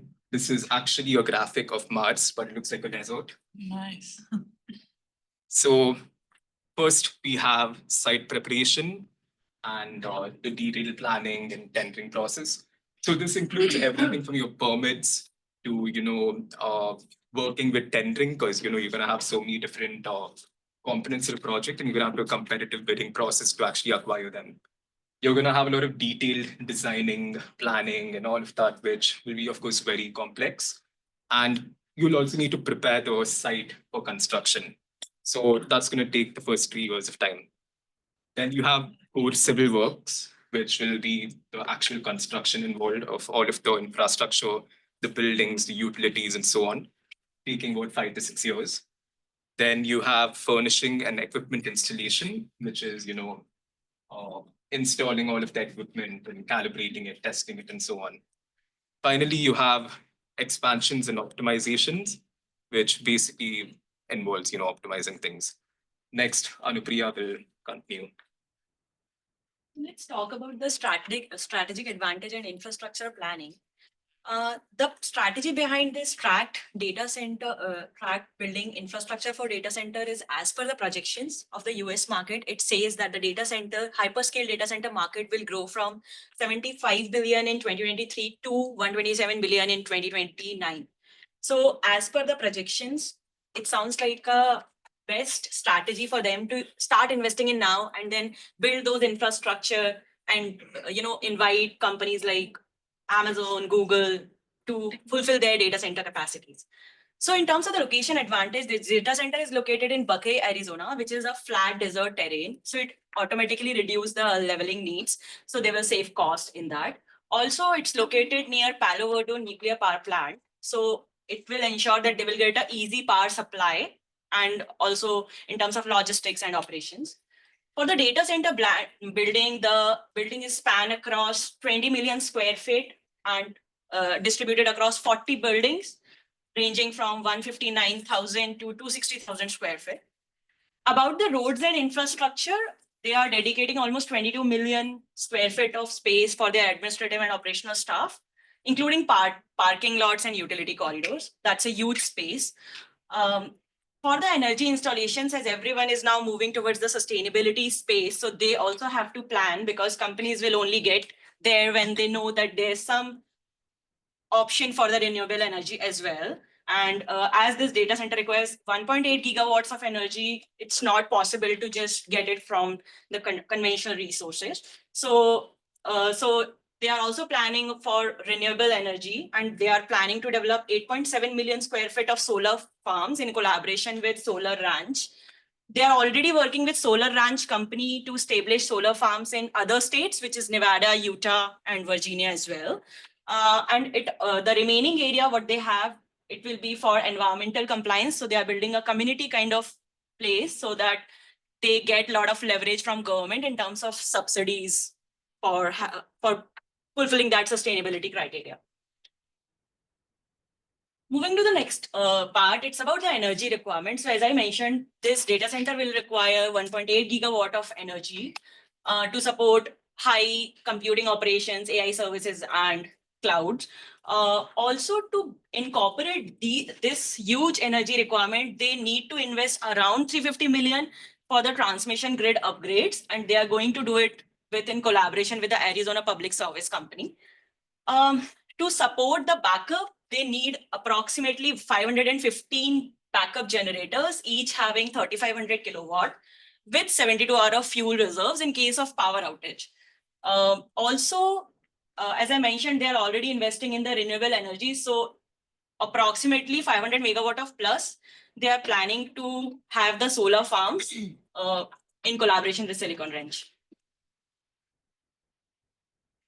About the equipment considerations, so Tract role is not to provide data center equipment. Tract is only providing land and utility infrastructure. Also, in terms of the building design, although they are supporting building design by providing the high density racks or liquid server coolings, which can support up to 85 kilowatt per unit. And about the power distribution unit, for supporting 1.8 gigawatt of energy, they need almost 75,000 of power distribution units, along with DC power sharing. And they also have a very solid plan for UPS, which is uninterrupted power supply with a tier 3 redundancy. Tier 3 redundancy means they have a full power redundancy duplicate to their critical operations. And in terms of the subsystem category, for electrical, power, and mechanical, they need 1,800 megawatt of capacity. And in terms of covering this huge land area for the data center, they need 20 million square feet for security and fire systems. Moving on to Udvija. So coming to the permit requirements, we as Tract, we see that a lot of permits are required, starting from building permits, utility permits. We have fire and safety permits, occupancy permits, etc. We were able to devise like the probability of approval, and the cost which would be associated with approval, and also the cost which would be associated with the rejection. Over here, I just want to bring to your attention two important permits. The first one being the environmental permit, and then the second one, the utility permit. Environmental permit, yeah, like we all know, we need the environmental, we have to adhere to environmental laws. And the utility permit is required since we want to install, move, and operate machinery. Why I want to stress on these two is because if you see the approval probability is only 80%, especially for utility permits, we see that the rejection cost is pretty high. So here we want to concentrate on these two permits. And the total approval cost that we are projecting for this 15-year project is about 1,000 million approximately. Moving on to the resource requirements. Basically, we're trying to distinguish our requirements into 4 categories. The total capital expenditure, the second one is equipment, and the third one is utility infrastructure, and then land and site. Obviously, our total capital expenditure is taking a big toll on our cost, which comes up to like 20.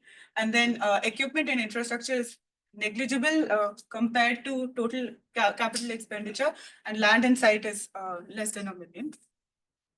Moving on, I would like to talk about some of the challenges that we think we will be facing.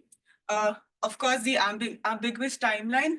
Yeah, we're talking about a really complex project, which is going to be going on for 15 years. And like Ashwin rightly mentioned, it involves huge megawatts, which is 1,800 megawatts. So we see that like, there's going to be a lot of complex coordinations involved. The second one is just water scarcity. We know Arizona is arid and it's also really dry. It was not previously, the land that we got was basically because it was inhabitable. You know, even for creating a data center, we do need some water, and water scarcity is something that we see could be a major challenge. The third one is the energy limitations. Yeah, any upgrade that we see is like $35 million. And each year we see that the amount of tariff on energy is increasing a lot. So that is something that we see. The last one is, of course, market competitors. Everybody is trying to build their own data centers. Nobody wants to lease a data center. And that's where Track sees that we want the companies to actually lease it, and we want to give them a competitive advantage. We want to get ourselves a competitive advantage by giving them better facilities to attract them to lease rather than build. And the last point that I just got off hearing all of these slides, and also from you, Professor, is of course about like technological challenge. What if data centers are not the next best thing after 10 years? So that could be one of the major challenges that we face. And moving on, Vijay will take over. So guys, I'll be telling about the project schedule. So as we all know that this project is for 15 years. So we have divided into 5 phases of the project. Like first is the planning phase, design phase, and procurement phase, installation and configuration. So here if we see procurement phase is around 6.5 years, and then the configuration is 5.5 years. So these are like a bottlenecks for the project. If there's any kind of a problem happening due to vendors who are giving you the supplies, and if there's any delay in the construction, so that will be a bottleneck. So, and there are other bottlenecks where like we have seen a lot of permits that needs to be got. So such as environmental permit, building permit, utility permits. So if there's any kind of delay over there, obviously the project schedule will be delayed. And then like power supply from the Arizona state, we are getting 1,800 megawatts of power. So if there's any challenge from the government, then again, that will be a problem. So in order to optimize the schedule, so few steps which the team should take is like early permit submission they should take, and then start with parallel procurement activities, not like going ahead with the series approach. And then concurrent design activities, like from phase 4 activities should be started phase 2 itself when the initial requirements are done. So with this, they will be able to meet their project time. So it starts from 2025 and it will span up to 2040, which is like 15 years. And the initial operational building will be completed by 2027 Q3. So that's the key milestone next. So when we go for the risk assessment, so as we all, we have classified into 4 kind of risk: regulatory, security challenge, environmental concerns, and financial problem. So when we go to regulatory, so since it's a big project which spans around 2,069 acres, so there are a lot of permits which they need to get. If there's any kind of a problem or escalation happens, so this will increase the budget of the project. So the budget of the project is 20.4 billion. So if there's any kind of a escalation or a regulation problem, this will increase it to 25% above the target. And when we go to security challenge, since there are totally going to be 40 data centers within this facility, so there are cyber security problem and physical security threats which can occur. And for environmental concern, so this location is just 2 miles away from the nearest airport, municipal airport. So that's one of the critical challenge which they face. So big, and water scarcity is also a problem. And this Arizona is like odd desert area where in summers the temperature might go up to 45 degrees to 50 degrees. So the energy consumption will be more in the summertime. And when we go for financial problem, they face is like at present they have got pre-lease agreements from other companies like Microsoft and AWS. So if there's any problem over there, their projections, everything will be at risk. So So we have come up with the 4 cases with which how can they get their NPV. So the first case is like it's totally all good for them. So if everything happens at their plan, then they'll get an NPV of 26.1, assuming 9% discount rate in during calculating and 60% as pre-leasing. So if that 60% pre-leasing doesn't happen, then their NPV will drop down to 21.7 billion. So, and if there's any delay, it might go to 22.4. And if there's inflation increases to 12%, then it might drop to 18.3. So this is our NPV calculation. So as we all know, I mean, here if we see from its revenue, since it's a 15-year project, the revenue, they get revenue from year 1 itself.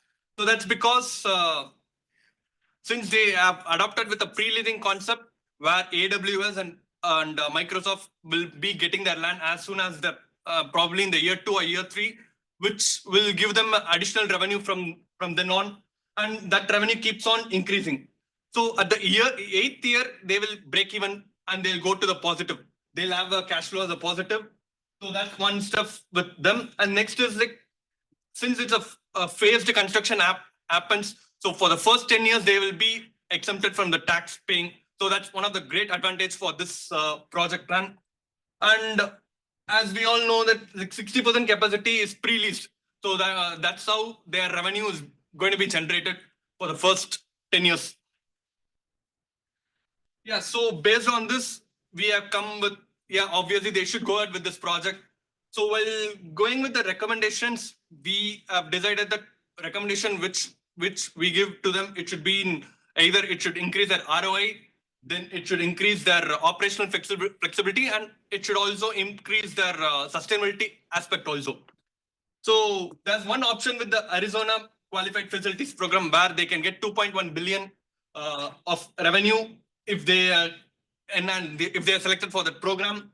And the next is like renewable energy integration. So as previously they spoke, like where they can get 500 megawatts of solar energy, so that will reduce their operating cost. And for sustainable implementation, so they can go ahead with the rainwater cooling and closed loop cooling, so which will be beneficial for them. And since it's a 15-year project, so they wanted to go, they should go with modular infrastructure where it should be adaptable over the next 15 years. So the technology now will be obviously changed. So everything should be modular. That's one step which they should do. So that's it from me. I like the way you broke down the permits. I like the way you put different scenarios together. Some of your strategic recommendations were pretty unique. So I think the biggest thing that really struck me was the business model, right? That they're leasing, everyone else is building their own internal consumption, right? If you think about Boeing, what Boeing was trying to do was to reduce their return on, or improve their return on net assets by reducing their asset base. When will Google do the same? When will Microsoft do the same?